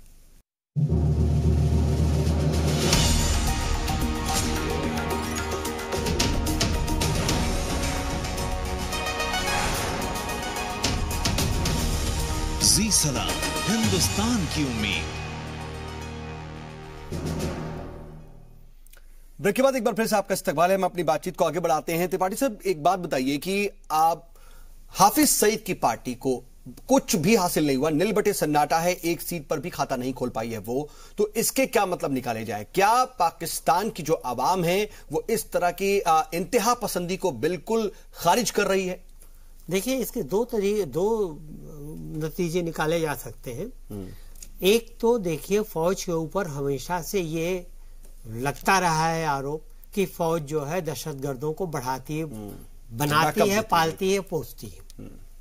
दूसरी चीज ये है कि ये भी आरोप लगता रहा है कि दहशतगर्द इलेक्टोरल पॉलिटिक्स में आना चाहते हैं। अब यहां पर देखिए गेम प्लान क्या है मेरे हिसाब से आर्मी का, कि उन्होंने तो ये कह दिया कि साहब दहशतगर्द नहीं लड़ रहा है, अगर कोई दूसरी पार्टी से लड़ रहा है तो वो इलेक्शन लड़ सकता है क्योंकि हमारे यहाँ जमहूरियत है। लेकिन उन्होंने ये मिलिट्री ने ये भी कह दिया कि हम नहीं चाहते कि दहशतगर्द आए चुन करके। उन्होंने अपना दामन पाक करने की एक कोशिश की है, ये दिखाने की इंटरनेशनल कम्युनिटी की कि देखिए हमारे यहाँ इलेक्शन सब शफाक हो रहे हैं, हमारे यहाँ दहशतगर्दी नहीं। लेकिन सर, ये तो पूरे आलमी बिरादरी पर अब थू-थू हो रही है। आलमी बिरादरी में ही पूरी तरह से इंटरनेशनल मीडिया हो या फिर इंटरनेशनल सतह पर जो तमाम लोग जो है पाकिस्तानी इलेक्शंस पर नजर बनाए हुए हैं। अभी आप ब्रेक में भी कह रहे थे कि 10 लाख लोग जो है मिलकर के 18 घंटे से भी ज्यादा का वक्त में भी कह रहे थे कि 10 लाख लोग जो है मिलकर के 18 घंटे से भी ज्यादा का वक्त गुजर चुका है, अभी तक नतीजे नहीं निकाल पाया। जी, 10.5 करोड़ वोटर्स थे। हाँ। और 8 लाख के करीब मिलिट्री और पैरा मिलिट्री फोर्सेस थे, 2 लाख के करीब जो थे वो सिविलियन मुलाजिम थे जो इलेक्शन में लगे हुए थे। अब जब वोटिंग खत्म हो गई 6 बजे, तो क्राउड मैनेजमेंट की बात तो रही नहीं। वोटिंग खत्म होने के बाद ये 10 लाख लोग जो हैं, इनको 10 करोड़ वोट काउंट करने थे। मतलब कि हर आदमी के पर 100 वोट पड़ता है, और वो अभी 18 घंटे में काम नहीं हो पाया। या अगर आप ये कहें 2 लाख जो सिविलियन मुलाजिम थे वो भी अगर करें तो एक आदमी 500 वोट काउंट करने में उसको कितना टाइम लगता है?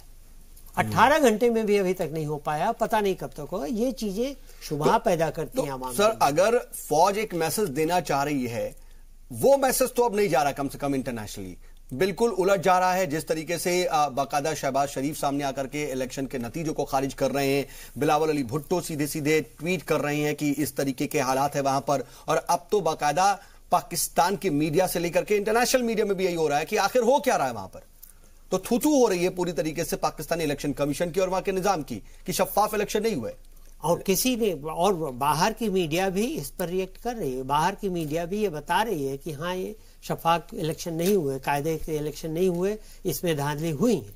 लेकिन वही है कि मेरी मुर्गी की 3 टांग, अब 2 टांग कोई भी बता दे, लेकिन मैं मानूंगा तब तो। तो वही चीज है कि वो तो मानने को तैयार नहीं, वो तो एक फेस सेविंग में जुटे हुए हैं। देखिए सवाल ये है कि वहां के जब हर शख्स ये बात कह रहा है कि वहां के इलेक्शन में धांधली हुई है, तो इस बात को जो बैनुल अक़वामी जितने भी प्लेटफॉर्म्स हैं वहां पर कायदे से उठाया जाना चाहिए। और इस काम में भारत को मुझे लगता है इस बार पीछे नहीं रहना चाहिए। जब जुल्फ़िकार अली भुट्टो को वहां पर फांसी दी गई थी तो हिंदुस्तान की सरकार चुप बैठी रही थी। उस समय जनता पार्टी की सरकार थी, मोरारजी देसाई प्राइम मिनिस्टर थे। आज तक ये मुल्क भारत के लोग, हिंदुस्तान की आवाम आज तक ये पूछती है कि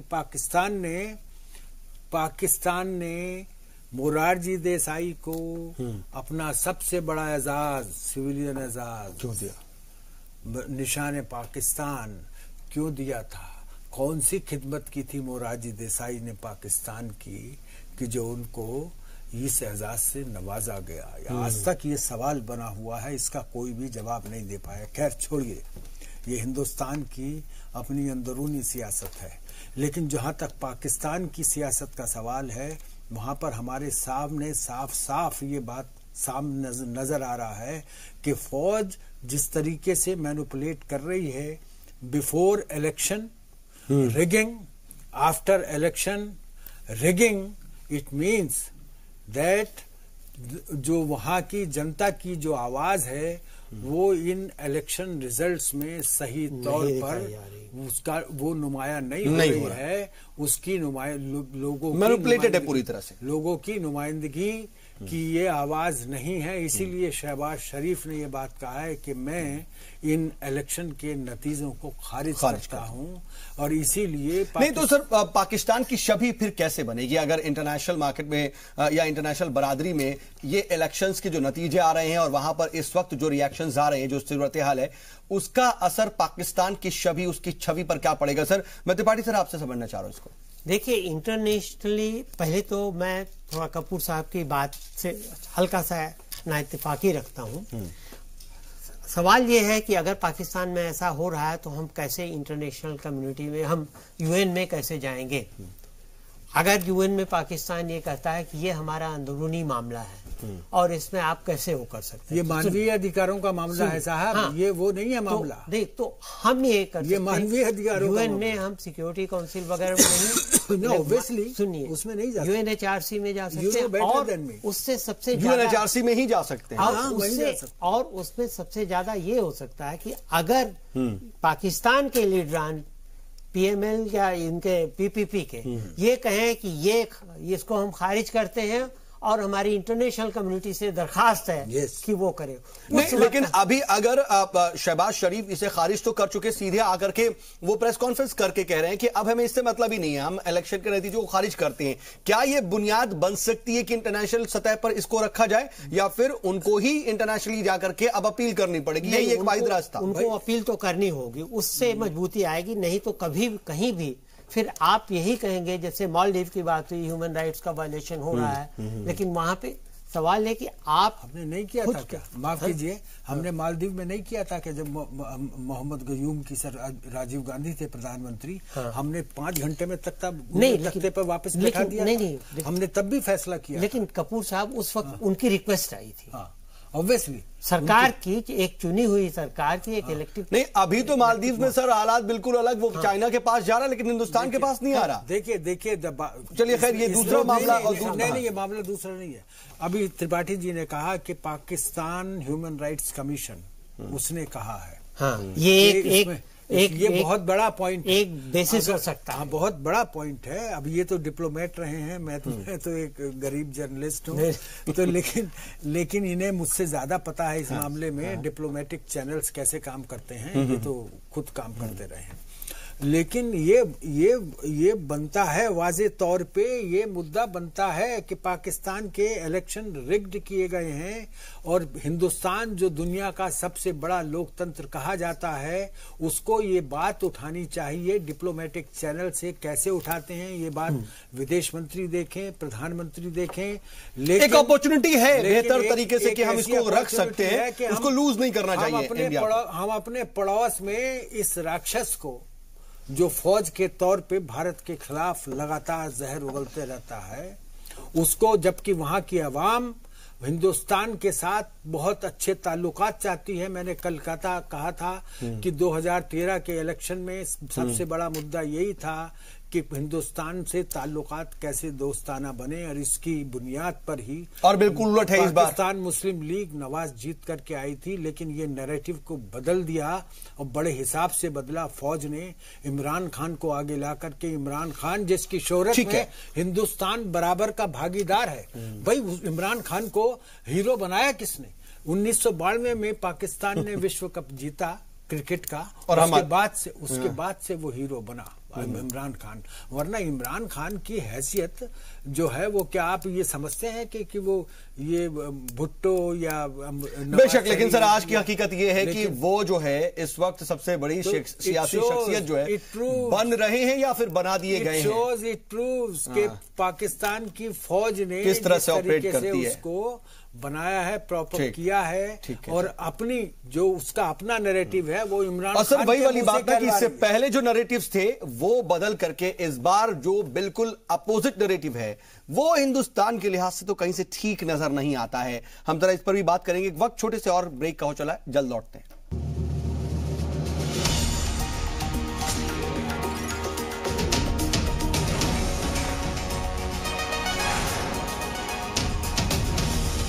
जी सलाम, हिंदुस्तान की उम्मीद। तो पाकिस्तान के इलेक्शन पर जी सलाम की यह बड़ी कवरेज लगातार जारी है। हम लगातार नजर बनाए हुए हैं कि पाकिस्तान में इस वक्त जो कौन होगा सबसे बड़ा सियासी शख्सियत जो पाकिस्तान के इक्तदार पर काबिज होगा, यानी कि पाकिस्तान का पीएम कौन होगा। हालांकि तस्वीर यही बता रही है कि इमरान खान पीटीआई के जो सदर हैं, सरबराह हैं, वो पाकिस्तान के अगले पीएम होने वाले हैं। हालांकि जो उनका नैरेटिव रहा है पाकिस्तान के इलेक्शन की कैंपेनिंग के दौरान वो एंटी इंडिया ही रहा है, और बल्ला घुमाओ इंडिया भगाओ, कुछ इस तरह के नारे जो है वो इलेक्शन कैंपेनिंग के दौरान वो लगाते रहे हैं। लेकिन खास बात यह है कि जहां यह उम्मीद लगाई जा रही थी कि कल रात तक ही, यानी कि देर रात के बाद ही एक तरह से तस्वीर साफ हो जाएगी और सुबह होते होते नतीजे आ जाएंगे, असल में ऐसा कुछ नहीं हुआ। और आज आधा दिन होने जा रहा है, अभी तक भी वहां पर तजब्जुब के हालात हैं, अनसर्टेनिटी के हालात हैं। मीडिया भी सिर्फ कयास आराई कर रही है, और पाकिस्तानी मीडिया भी बार बार कह रही है कि हतमी नताइज हैं ये, और गैर सरकारी नताइज ये बता रहे हैं, लेकिन अभी तक सरकारी नताइज नहीं जारी किए जा रहे हैं। इलेक्शन कमीशन से सवाल हो रहा है तो इलेक्शन कमीशन कह रहा है कि जो हमारा आरटीएस सिस्टम है वो बैठ गया है। अंदाजा लगाइए कि पूरे मुल्क का इलेक्शन कमीशन यह कह रहा है कि हमारे सामने तकनीकी दिक्कत है, इसलिए हम इलेक्शंस के नतीजे नहीं बता सकते, और सिर्फ कयासराई हो रही है। और वहां पर एक तरह से इल्जाम तराशी का भी दौर है, क्योंकि एक तरफ पीएमएलएन जो है उनकी तरफ से यह साफ तौर पर कह दिया गया कि हम नतीजों को मानते ही नहीं। बिलावल अली भुट्टो पीपीपी के तरफ से ये कह रही हैं कि धांधली हो रही है, और यहां तक कि पाकिस्तान की ह्यूमन राइट कमीशन भी धांधली की बात साफ तौर पर कह रहा है। तो पाकिस्तान में इस वक्त क्या हो रहा है? जब नतीजे आ जाने चाहिए थे तब इस वक्त क्यों यह अंदाजा लगाया जा रहा है कि कौन होगा पीएम, और आखिर नतीजे असल में क्या होंगे? यह बहुत बड़ा सवाल आज खड़ा हो गया। और क्या ऐसे में हिंदुस्तान को कोई स्टैंड लेना चाहिए आलमी सतह पर? हम ये भी बात कर रहे हैं। हमारे साथ बातचीत के लिए खास पैनल मौजूद है। अपने नाज़रीन को बता दें कि हमारे साथ अब फॉरेन एक्सपर्ट रविंद्र सचदेव जी भी जुड़ चुके हैं। रविंद्र सर, आपका भी बहुत बहुत इस्तकबाल है, और मैं सीधा आपके ही पास आना चाह रहा हूं। सर, अभी की जो सूरत हाल नजर आ रही है पाकिस्तान में, क्योंकि सुबह तक तो यह साफ हो जाना था कि इलेक्शन के नतीजे क्या हैं, लेकिन वहां पर अभी भी अनसर्टेनिटी है और वहां पर इल्जाम तराशी है। फॉरेन एक्सपर्ट होने के नाते आप किस तरह से देखते हैं इसको? मेरे ख्याल से अभी जैसे ये भी क्या प्लान्ड है? नहीं, इस समय कयास की सिचुएशन है एक तरह से, जिस तरह की रिपोर्ट्स आ रही हैं, तो आई मीन इसमें कुछ भी कहना अनसर्टेन है। टेक्निकल फॉल्ट्स हो रही है उनके इलेक्शन कमीशन की, वो कह रहे हैं, पर जो भी एक कयास है, पर इसमें मैं एक चीज कहना चाहूंगा भी, जैसे थोड़ी देर पहले बात हो रही थी कि इंडिया को उनके जो पाकिस्तान ह्यूमन राइट्स कमीशन ने कहा है तो इंडिया को क्या स्टांस वगैरह रहनी चाहिए। आई थिंक हमें इसमें बड़ा केयरफुल रहना चाहिए। ये डबल एज स्वॉर्ड है डेफिनेटली। यस, कल को हमारे ऊपर भी वही चीज आएगा। Interference in the domestic sovereignty of a country, okay ठीक है, what ever it be, but उसमें हमें केयरफुल रहना चाहिए। कल को हमारे यहाँ कुछ होता है, वॉट एवर कोई टेक्निकल रीजन एंड ऑल, हम किसी को अलाउ थोड़ी करते हैं कि हमारे देश के ऊपर कॉमेंट कीजिए आप, ठीक है ना। यूएस स्टेट डिपार्टमेंट हमारे साथ, मोदी जी जब चीफ मिनिस्टर थे फॉर एग्जांपल, राइट। नहीं सर, ह्यूमन राइट्स की बिना पर तो हम आवाज उठा सकते हैं, कह सकते हैं, क्योंकि हमारे पड़ोसी हैं और वहां पर ह्यूमन राइट्स का वॉल्यूशन की बात आ रही है इस वक्त। क्योंकि अगर इलेक्शन ही पूरी तरह से हाईजैक है, वो प्लान्ड है, इलेक्शन ना होकर के सिलेक्शन हो रहा हो, तो फिर अगर ये वाज़ेह तौर पर चीजें सामने आ रही तो शायद हम कर सकते हैं। Definitely we should raise a voice, we can raise a voice, but very careful. Double edge sword है, इस पे हमें केयरफुल रहना चाहिए क्योंकि I mean it doesn't serve. You are not denying this, but you are saying कि बहुत carefully हमें केयरफुली रहना चाहिए, डेफिनेटली यस। एंड ये तो पूरी दुनिया को दिख रहा है जो हो रहा है वहां पर इस समय, राइट। हर कंट्री को अपने इंटरनल सिचुएशन खुद संभालनी चाहिए। हम जाके पाकिस्तान को संभाल नहीं सकते हैं, राइट। उनको, उन्हीं के लोगों को, उन्हीं की आवाम को, उन्हीं की लीडरशिप को अपनी कंट्री को सॉल्व करनी है। उनकी जो प्रॉब्लम्स है, ह्यूमन राइट्स प्रॉब्लम भी जो है, उनको खुद ही सॉल्व करनी है अपनी वहां की। तो एक तो ये है। सेकेंडली, एक तरह से अगर इमरान खान आते हैं, एंड अगेन गो बैक, जो हम कल भी ये बात कर रहे थे, आई थिंक इसमें कुछ अपॉर्चुनिटी भी शायद हो सकती है। आई मीन अब जो सिचुएशन है हमें उससे डील तो करना पड़ेगा, जो भी आएगा, चाहे वो एंटी इंडिया इतने स्लोगन्स लगा रहे थे, उनका रेटरिक था, बट इसमें अपॉर्चुनिटी जो थोड़ी हो सकती है वो ये हो सकती है कि अगर नवाज शरीफ या पीपीपी आते तो वो मोरलेस बिजनेस एज यूजुअल चलता, चाहे जो भी होता रहता। हमारे बॉर्डर पे आतंक कम थोड़ी हुआ था जब नवाज शरीफ थे या जब भुट्टो थे, सही बात, वो तो हमेशा ही वैसे रहता। इमरान खान स्टैंड एक ही रहा, अगर एग्जैक्टली मोरलेस, राइट। इमरान खान आए हैं तो इसमें एक अपॉर्चुनिटी है, ये एक मैवरिक है, अनप्रिडिक्टेबल है, तो इसमें अपॉर्चुनिटी है कि कुछ ब्रेक थ्रूज शायद हो सके। चाहे उनके चांसेस बहुत कम है फिलहाल, अभी तो वो अपनी डोमेस्टिक पॉलिटिक्स में ज्यादा फोकस करेंगे, but I think there can be some unpredictability जिसका हमें कुछ अपॉर्चुनिटी भी मिल सकती है दोनों देशों को, अगर इमरान खान को वो चेंज के स्लोगन पे आए। देखिए दुनिया भर में एक नेशनलिज्म और नेशनलिस्ट पार्टीज कोट अनकोट जो कहा जाता है, और राइट विंग्स एंड चेंज का जो वेव चल रहा है दुनिया भर में, राइट, और एटलीस्ट काफी देशों में, तो वो उसको रिप्रेजेंट करते हैं। अगर उस एनर्जी को वो पॉजिटिव रूप में अपने देश के लिए ले जा सके तो बहुत अच्छा है, definitely we should welcome that. पर बात यह है कि वो किस हद तक ही इज बिहोल्डन, ये जो एक्सट्रीमिस्ट और आर्मी किस हद तक उनको पपेट की तरह डील करेगी, वो तो करेगी। बट उसमें एक अलग एलिमेंट ये भी है कि अगर ये अनप्रिडिक्टेबल है, इनका अपना कुछ ब्रांड भी बन गया है इमरान खान का, जैसे अभी बात हो रही थी, राइट। इमरान खान अपने में एक पर्सनालिटी है, ओके। तो वो आर्मी के पपेट तो रहेंगे, पर उसमें भी चांस है कि वो अपने हिसाब से कुछ करें which is against the army. So it's a very unpredictable scenario मेरे विचार से अभी। और भारत को, अमेरिका, चीन, सारी दुनिया देख रही है पाकिस्तान में क्या हो रहा है। पाकिस्तान की इमेज पहले ही काफी बदतर थी, इस एपिसोड्स के साथ कि अपनी डेमोक्रेसी को भी वो कंडक्ट ठीक से नहीं कर पाते, चाहे शैम डेमोक्रेसी है जैसे हम देख रहे हैं फिलहाल, शायद उसको भी वो ठीक से कंडक्ट नहीं करा पा रहे। तो ऑन द होल ये अनफॉर्चुनेट है पाकिस्तान के लिए। बेशक पाकिस्तान की तो खैर किस्मत में ही इस तरीके के एक तरह से लिखा हुआ है कि वहां पर जमहूरियत मजबूत नहीं हो पाएगी, क्योंकि बार बार जब भी जमहूरियत मजबूत होती दिखती है तब फौज जो है कोई ना कोई ऐसी हिकमत अमली अख्तियार करती है, या कहा जाए कि हरबा अख्तियार करती है कि उसे बहुत ज्यादा डैमेज पहुंचे। लेकिन त्रिपाठी सर, मैं आपसे एक बात समझना चाह रहा हूं कि अगर हम देखें कि कई सीट्स पर इलेक्शन लड़े गए, चाहे वो बिलावल अली भुट्टो की बात की जाए, वो कई सीट्स पर लड़े थे, इमरान खान खुद 5 सीटों पर लड़ रहे हैं, लेकिन इमरान खान तो अपनी 5 सीटों पर आगे हैं, 1 या 2 शायद वो जीत चुके हैं, लेकिन बिलावल अली भुट्टो अपनी 1 सीट हार गए, उसके अलावा शहबाज भी अपनी 1 सीट हार गए हैं। तो ये भी तो दिख रहा है कि जो कहीं ना कहीं बड़े बड़े चेहरे थे वो भी अवामी तौर पर अपनी जो पकड़ है वो नहीं बना पाए, और 1-2 सीट नहीं 3-3, 4-4 सीट्स पर जो चुनाव लड़े जा रहे हैं उसके क्या मायने देखते हैं आप? जी देखिए, ये साफ साफ इन लीडरान की इनसिक्योरिटी बताता है कि जिनको ये वो नब्ज, आवाम की नब्ज नहीं पकड़ पाए हैं, कि उनको ये नहीं लगता है कि वो अगर यहां से लड़ेंगे तो जीत जाएंगे या नहीं। इसलिए वो अपने लिए एक सेफ हेवन तलाशते हैं जहां से वो जीत सकें, और इसी चक्कर में वो 4-4, 5-5 सीट से चुनाव लड़ते हैं। इमरान तो अभी खैर सब में आ गए हैं, लेकिन जैसे आपने कहा बिलावल सर अभी तो ये जो अभी कुछ देर पहले तक की जो अपडेट है, शहबाज खान 3 सीटों से चुनाव हार चुके हैं। वहीं बिलावल जो है वो 1 सीट से चले गए, लेकिन सिंध से वो बड़े हुए हैं, आगे बने हुए हैं। लेकिन इमरान खान अभी फिलहाल जो है वो आगे हैं अपनी 5 सीटों पर। तो ये जो बड़े नाम है वो भी तो कहीं ना कहीं अपना एक पकड़ जो है वो खो रहे हैं, बिल्कुल खो रहे हैं। और इसीलिए खो रहे हैं कि उनको भी अंदाजा है कि आवाम इतना तंग आ चुकी है 2 या 3 तरह के लीडरान से कि उनको भरोसा नहीं है कि वो किसको आगे बढ़ाएं। ये कहा जा रहा है कि जो अभी लास्ट मोमेंट में नवाज शरीफ वापस आए और सिंपैथी गेन की और जो एक तरह से जज्बाती मैसेजेस दिए, उसकी वजह से आज वो 2nd पोजीशन पर काबिज है। ये बात कही जा रही है, नहीं तो उसकी शायद बहुत ज्यादा बुरी हालत होती है, अंदाजा लगाया जा रहा है जो तमाम सियासी तज्जियाकार हैं उनकी तरफ से। लेकिन नवाज अगर नहीं तो नवाज के बाद तो शहबाज। अब शहबाज अगर 3-3 सीट हारते हैं तो फिर इसका मतलब क्या है? देखिए, शहबाज कभी भी नवाज शरीफ के कद के पॉलिटिशियन नहीं रहे। ठीक है।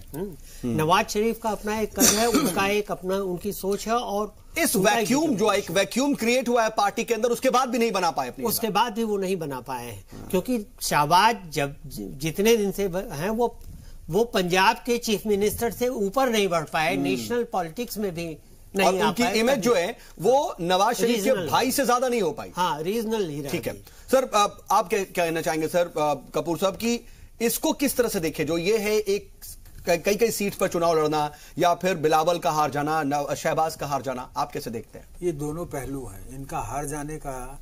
तो मैं देखता हूं कि जब ये आवाज उठ रही है कि पाकिस्तान के इलेक्शन जो है वो रिग्ड किए गए हैं, तो इसका ज्यादा इस पर ज्यादा हमें तवज्जो देने की जरूरत नहीं है।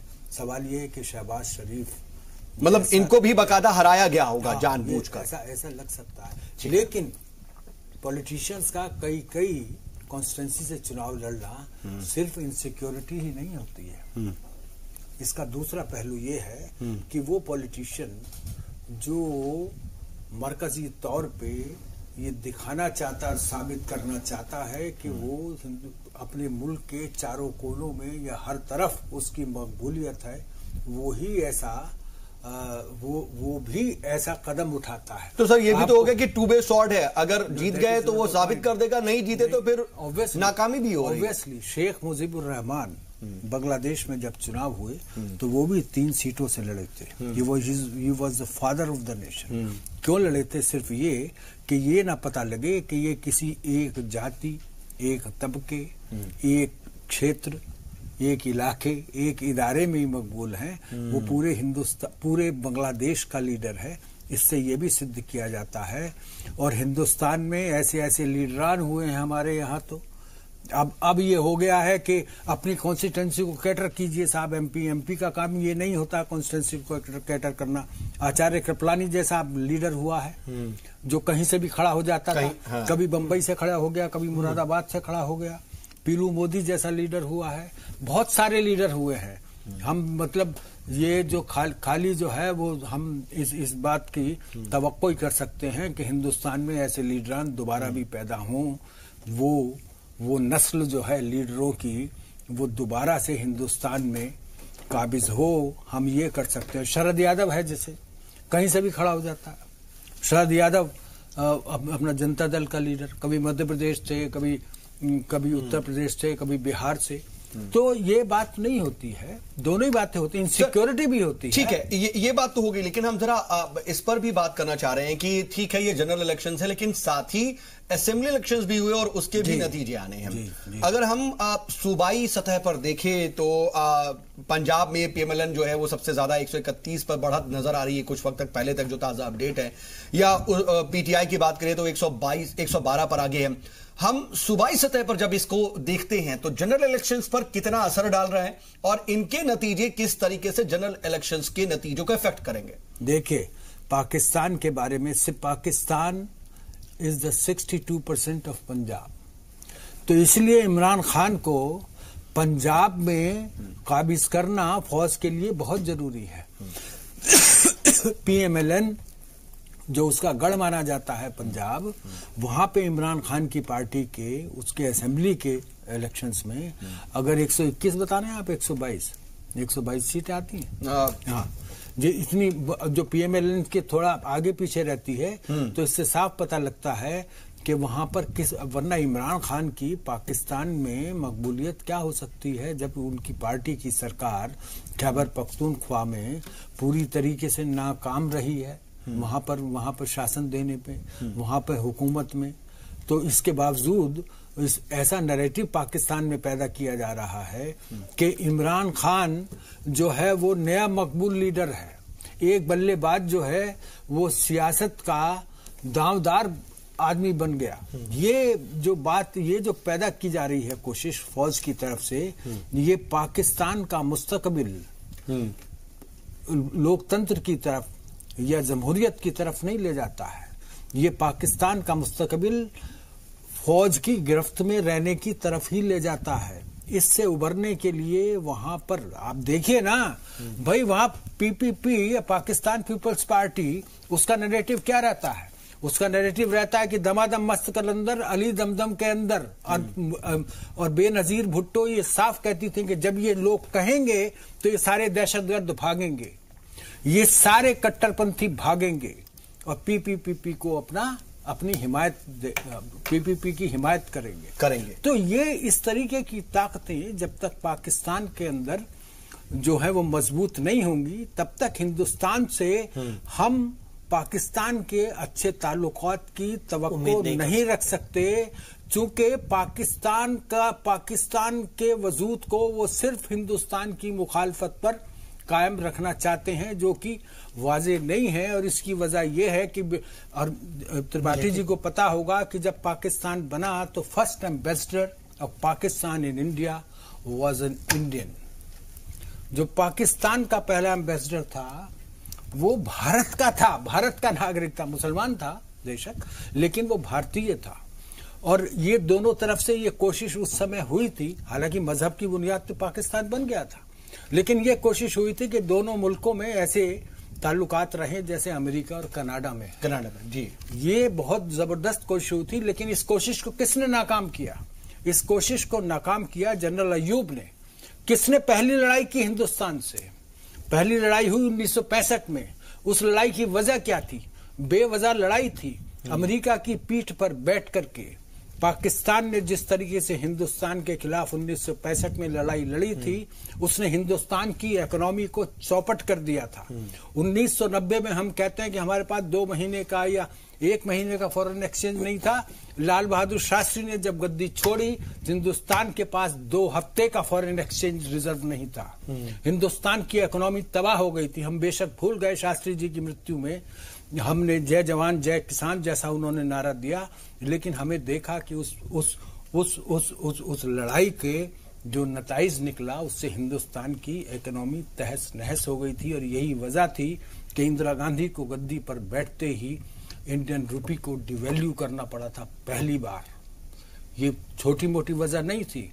इसलिए हिंदुस्तान के खिलाफ लगातार वहां की फौज जो जहर उगलती रहती है, और आईएसआई जो 1956 से 1958 से लगातार ऐसे दहशतगर्द तंजीमों को बढ़ावा देती रहती है अपने पाकिस्तान में, जो पॉलिटिक्स को मैनिपुलेट करे, और दूसरे हिंदुस्तान के खिलाफ जो लगातार काम करती रहे और कश्मीर मुद्दे को किसी ना किसी तरीके से जिंदा।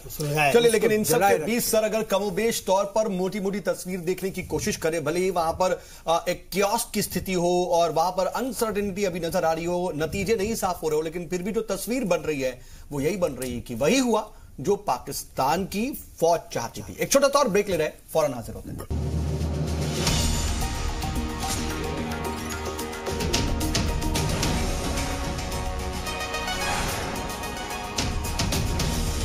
जी सलाम, हिंदुस्तान की उम्मीद।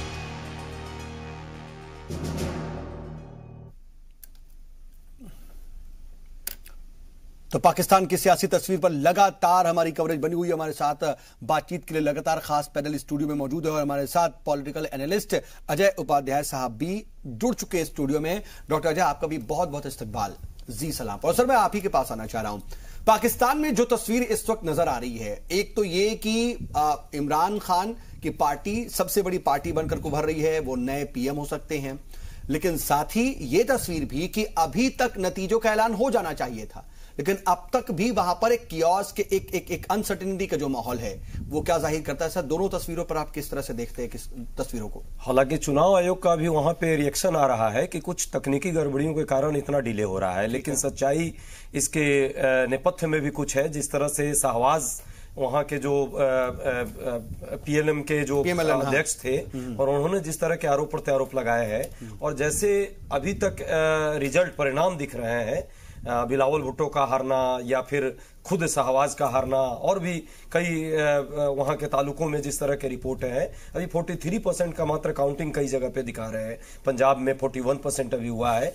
ये कहीं ना कहीं दर्शा रहा है कि किसी न किसी रूप में संशय की स्थिति तो है कि मिलीभगत शायद ऐसी हो सकती है, लेकिन ओवरऑल चूंकि डेमोक्रेटिक प्रोसेस से पूरा चुनाव हुआ है, अभी पूरी जब तक नतीजे नहीं आ जाते तब तक हमें इन आशंकाओं से दूर होकर के एक अच्छे खुशहाल और जमहूरियत के लिए जो पाकिस्तान में जिस तरह से डेमोक्रेसी की बात हम लोग करते रहे हैं, हम लोग ये आशा करते हैं कि वहां एक निष्पक्ष चुनाव होकर के और रिजल्ट आए जिससे कि वहां के लोगों में विश्वास पैदा हो चुनाव आए। देखिए, बात इस वक्त जो है, इस वक्त की जो तस्वीर है, क्या ये हम उम्मीद कर सकते हैं इस वक्त? क्या ये उम्मीद की जानी चाहिए? बची है उम्मीद? नहीं, देखिए, एक हाइपोथेसिस लगातार चुनाव के दौरान नवाज शरीफ के द्वारा दिया गया, ये इसमें कोई दो मत नहीं है कि नवाज शरीफ भी भ्रष्टाचार के मुद्दों में संलिप्त रहे हैं। आखिर आज भी उनके पास जो प्रॉपर्टी इंग्लैंड में है, कहां से आई है? कौन खरीदा है वो प्रॉपर्टी? क्या वो कमा करके प्रॉपर्टी कर देते?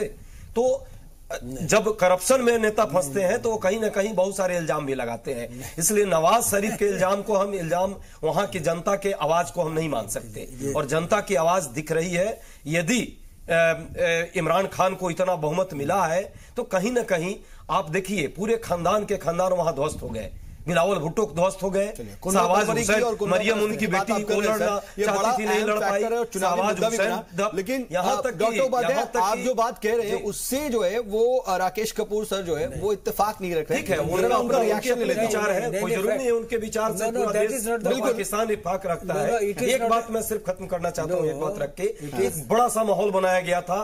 ठीक है, डेमोक्रेटिक प्रोसेस में सईद को नहीं लाना चाहिए था जिस तरह से लाया गया, लेकिन वहां की जनता ने यह भी दिखाने का प्रयास जरूर किया है, उनके बेटे की भी हार हो रही है और उनकी भी खुद की कोई सीट नहीं आई है अभी तक। तो ये कहीं ना कहीं दर्शा रहा है कि आज भी जमहूरियत के लिए लोग वहां तत्पर हैं, सामान्य लोग। हो सकता है उसके मुद्दे अलग हों, अब मुद्दे क्यों नहीं अलग होंगे? 50-60 वर्षों में जिस तरह की वहां डेमोक्रेसी चली, दिखावे की डेमोक्रेसी, ये जो नवाज शरीफ साहब है, नवाज शरीफ यदि इतने अच्छे थे तो 5 वर्षों में इन्होंने क्या किया? वहां की जनसंख्या की स्थिति क्या है, शिक्षा की स्थिति क्या है, रोजगार की स्थिति क्या है, वहां पे भ्रष्टाचार इतना चरम पर क्यों पहुंचा? सर, वहां पर भी इन मुद्दों पर चुनाव नहीं लड़ा, बहुत ज्यादा तरीके से इमरान के मुद्दे थे। इमरान खान को यदि इतनी वोट मिल रही है तो ये वहां के नौजवानों में यही मुद्दे थे। ये आप सिर्फ ये बात एक हाइपोथेसिस हम लेकर पूरा देश चलता है या पूरा विश्व चले कि वहां सिर्फ ठीक नहीं है। चलिए, मैं राकेश कपूर सर से इस पर रिएक्शन लेता जाता था। मुझे लगता है सिर्फ this is not a subjective matter. अभी भ्रष्टाचार की जो बात उपाध्याय जी कर रहे थे, वहां पर जिस तरीके से भ्रष्टाचार, पनामा पेपर्स में कुछ नहीं निकला नवाज शरीफ के खिलाफ, and he should know the background of the Nawaz Sharif. Nawaz Sharif belongs to the most rich industrial family of Pakistan, अपने बाप के जमाने से। तो उनके पास कोई पैसे की कमी नहीं है, कोई खजाने की कमी नहीं है। मैं नवाज शरीफ की वकालत नहीं कर रहा हूं, मैं इसको प्रॉपर पर्सपेक्टिव में रख रहा हूं चीजों को और फैक्ट्स को रख रहा हूं। तो ये बात जो 4 फ्लैट्स का मामला है, नवाज शरीफ जैसे आदमी जो इतना बड़ा इंडस्ट्रियलिस्ट है, जिसकी इतनी शुगर मिल्स हैं, दूसरी मिल्स हैं, वो 4 फ्लैट लंदन की किसी बिल्डिंग में अपने बच्चों और अपने उनके दूसरों के लिए नहीं खरीद सकता। ये बाहर की बात, सोच से बाहर की बात है। तो इसलिए जिस तरीके से वहां के कोर्ट ने नवाज शरीफ को फंसाया है वो, और वैसे ही मामलों में दूसरे लोग साफ छूट के निकल गए अदालत से। नवाज शरीफ फंस गए, नवाज शरीफ तो फंसे, उनकी बेटी भी फंस गई।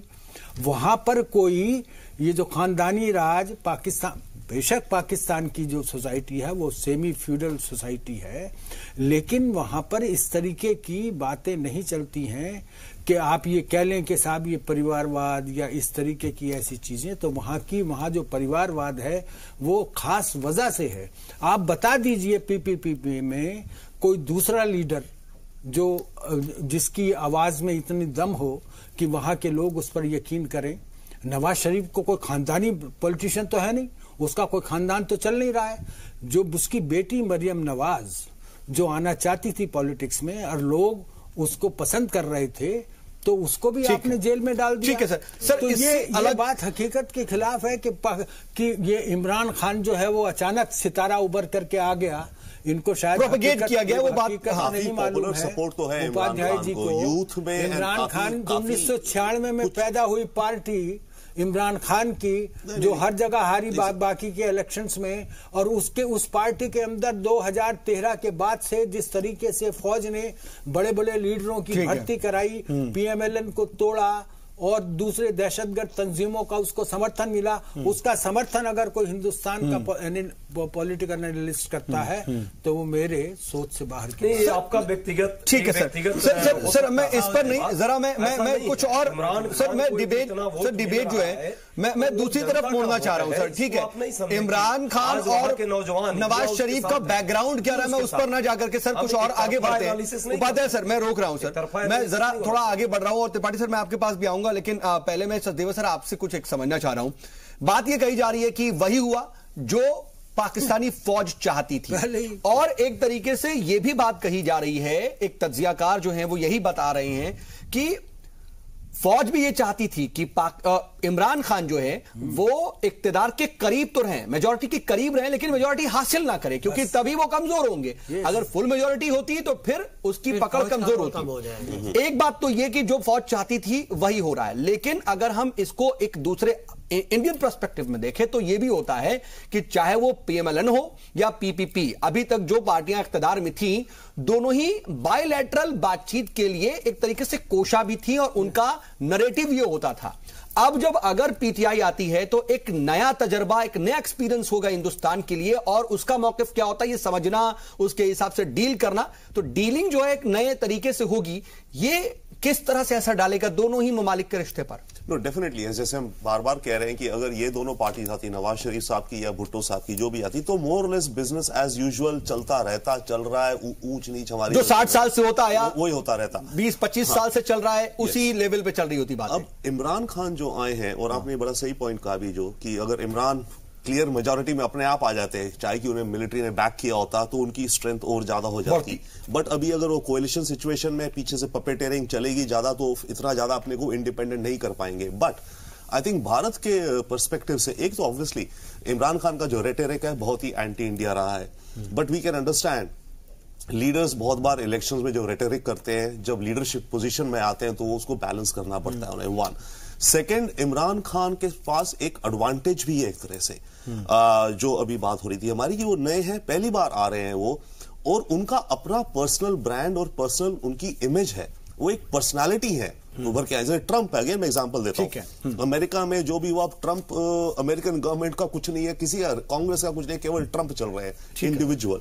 तो इमरान खान उस स्टैचर के सर इसमें पॉजिटिव और नेगेटिव दोनों हो सकता है क्या? क्योंकि देखिए अभी तक तो पीएमएलएन या पीपीपी से अगर बातचीत होती थी, बायलैटरल बातचीत होती थी, तो एक ढर्रा बन गया था। ठीक है, बातचीत होगी, कभी बिरयानी खा ली जाएगी, कभी शॉल आ जाएगी, लेकिन उसका हल नहीं हो रहा था। हो सकता है कि ढर्रे से अलग बात हो, ढर्रे से अलग। इसमें वही बात है, दोनों चीजें, अपॉर्चुनिटी भी है, डेंजर भी है। अपॉर्चुनिटी है कि कुछ क्रिएटिव थिंकिंग हो सकती है, वो लाएं, बट डेंजर ये है कि वो बहुत ही ज्यादा ढह जाएं, जो कह रहे थे। परेशानी ये है कि बैक में फौज रहेगी। त्रिपाठी सर, मैं इसी बात को आपसे भी समझना चाह रहा हूं। देखिए, मैं ये इनकी बात से कुछ इत्तेफाक रखता हूं, कुछ ना इत्तेफाकी रखता हूं। जो ये कह रहे हैं कि इमरान जो है इंडिविजुअली थोड़ा सा चेंज ला सकते हैं, अभी जो हालात दिख रहे हैं, नमूदार हो रहे हैं, उसके हिसाब से तो ये लग रहा है कि इंडिविजुअली करने की उतनी उनकी पावर होगी कि नहीं होगी।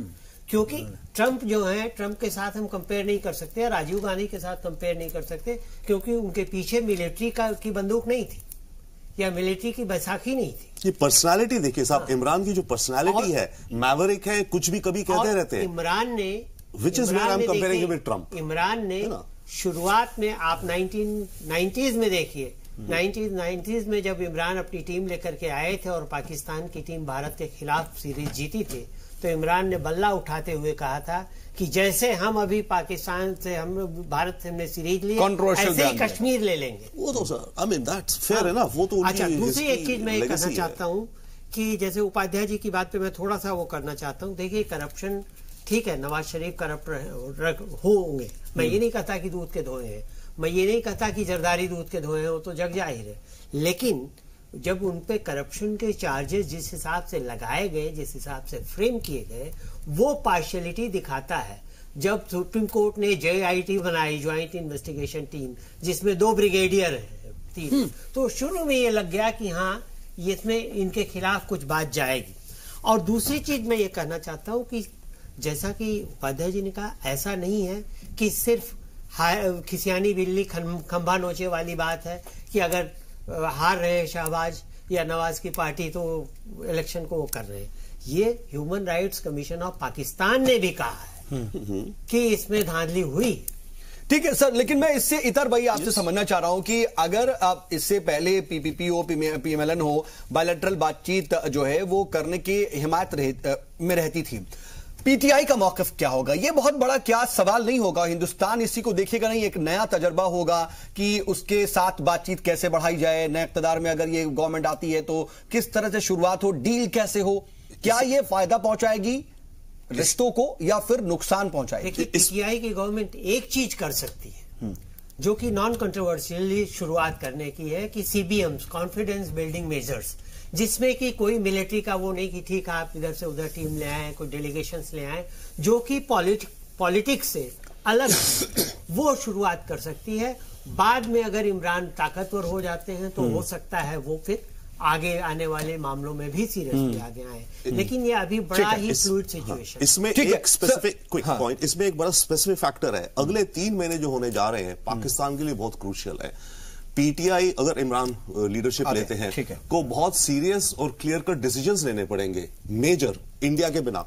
बेसिकली इनका जो फाइनेंशियल एक्शन टास्क फोर्स है, जो मनी टेररिज्म वगैरह लॉन्ड्रिंग लेके, पाकिस्तान की सारी बैंकिंग खत्म रुक जाएगी, Pakistani economy is in dumps. तो अगले 3 महीने सिर्फ ऐसा नहीं है कि हिंदुस्तान के बारे में ही सोचना है, बाकी तो जो पाकिस्तान के जो मैटर्स है उस पर भी देखना है। लेकिन डॉक्टर उपाध्याय, मैं आपसे एक समझना चाह रहा हूं, देखिए अभी हमारे वहां ब्रेकिंग भी हम लगातार इसको फ्लैश कर रहे हैं, क्योंकि अभी जो सूरत हाल है, सीधे सीधे शुरुआत हुई एक तरीके से शहबाज शरीफ की तरफ से, उन्होंने नतीजे को खारिज किया।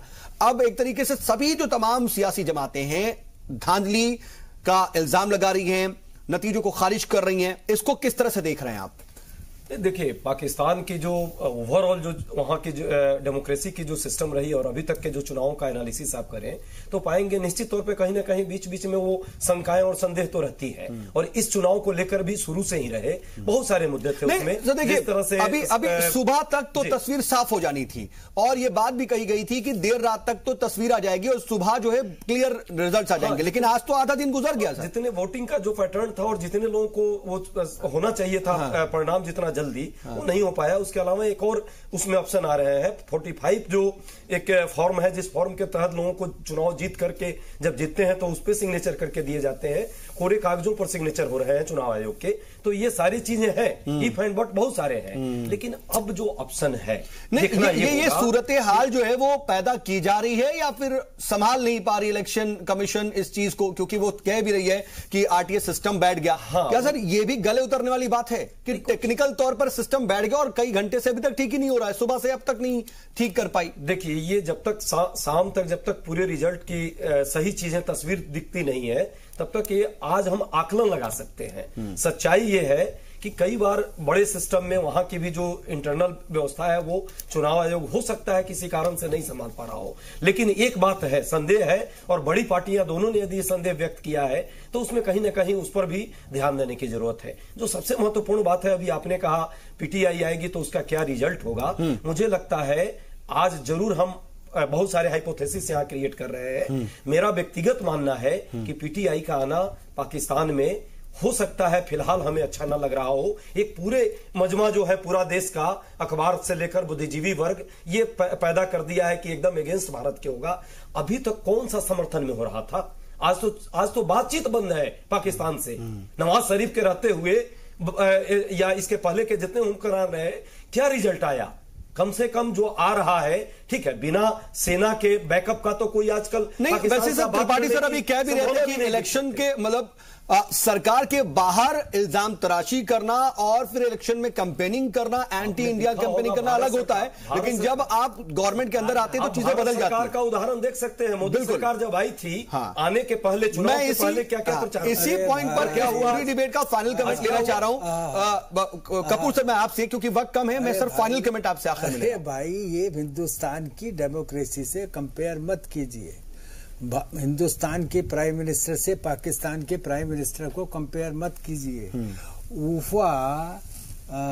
नहीं, लेकिन सर ये बात तो सही है ना कि अभी तक कौन हम लोगों के लिए पॉजिटिव था? अभी तक कहां कुछ पॉजिटिव? चुनावी भाषण में क्या क्या चीजें? एक मिनट, कश्मीर एकदम, एक मिनट पाकिस्तान जीत लेंगे किनारे, चुप रहो, एक मिनट सुन लो। क्या उसका? अरे यार सुन लो, हमारी बात सुन लो, फिर अब हम जा रहे हैं। कहने का मतलब मेरा ये है कि जो लोग पाकिस्तान की डेमोक्रेसी और हिंदुस्तान की डेमोक्रेसी को बराबर की सतह पर रख करके देखते हैं, उन्हें जरा ये सोचना चाहिए कि पाकिस्तान की डेमोक्रेसी किस तरीके से काम करती है। ठीक है सर, हम इस पर नहीं जा रहे हैं। कमीशन, फाइनल कमेंट, वहां का सुप्रीम कोर्ट, वहां की जुडिशरी, वहां के जितने भी इदारे हैं, जितने भी इंस्टीट्यूशंस हैं, सब वहां फौज के कंट्रोल में, बिल्कुल वहां पर ऑटोनोमस या फिर आजाद तौर पे नहीं है। ठीक है, मैं मानता हूं सर, लेकिन जो डॉक्टर उपाध्याय कह रहे हैं उसमें भी एक बात बहुत ज्यादा हमें समझने की जरूरत है कि अभी भी बहुत ज्यादा पॉजिटिव या फिर हमारे हक में तो नहीं होती थी बातचीत। तो अगर एक नया आएगा तो कुछ तो हो सकता है। सर फाइनल कमेंट बहुत शॉर्ट में। पॉइंट इज, नवाज शरीफ ने उफा सम्मेलन में कश्मीर का जिक्र नहीं किया। क्या कराया फौज ने?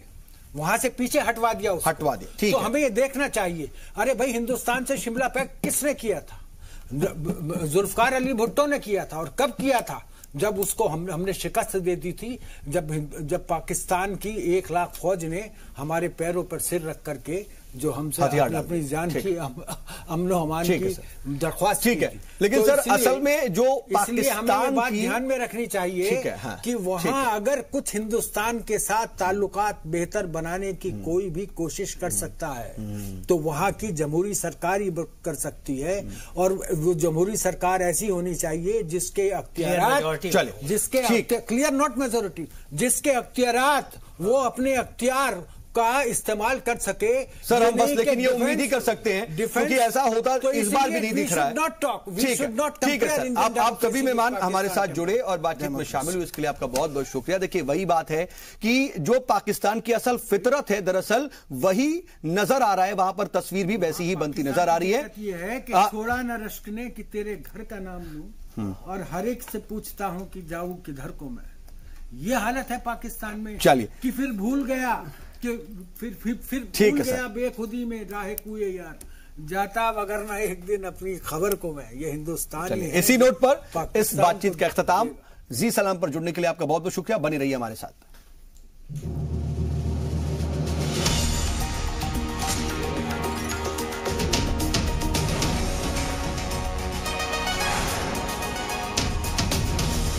जी सलाम, हिंदुस्तान की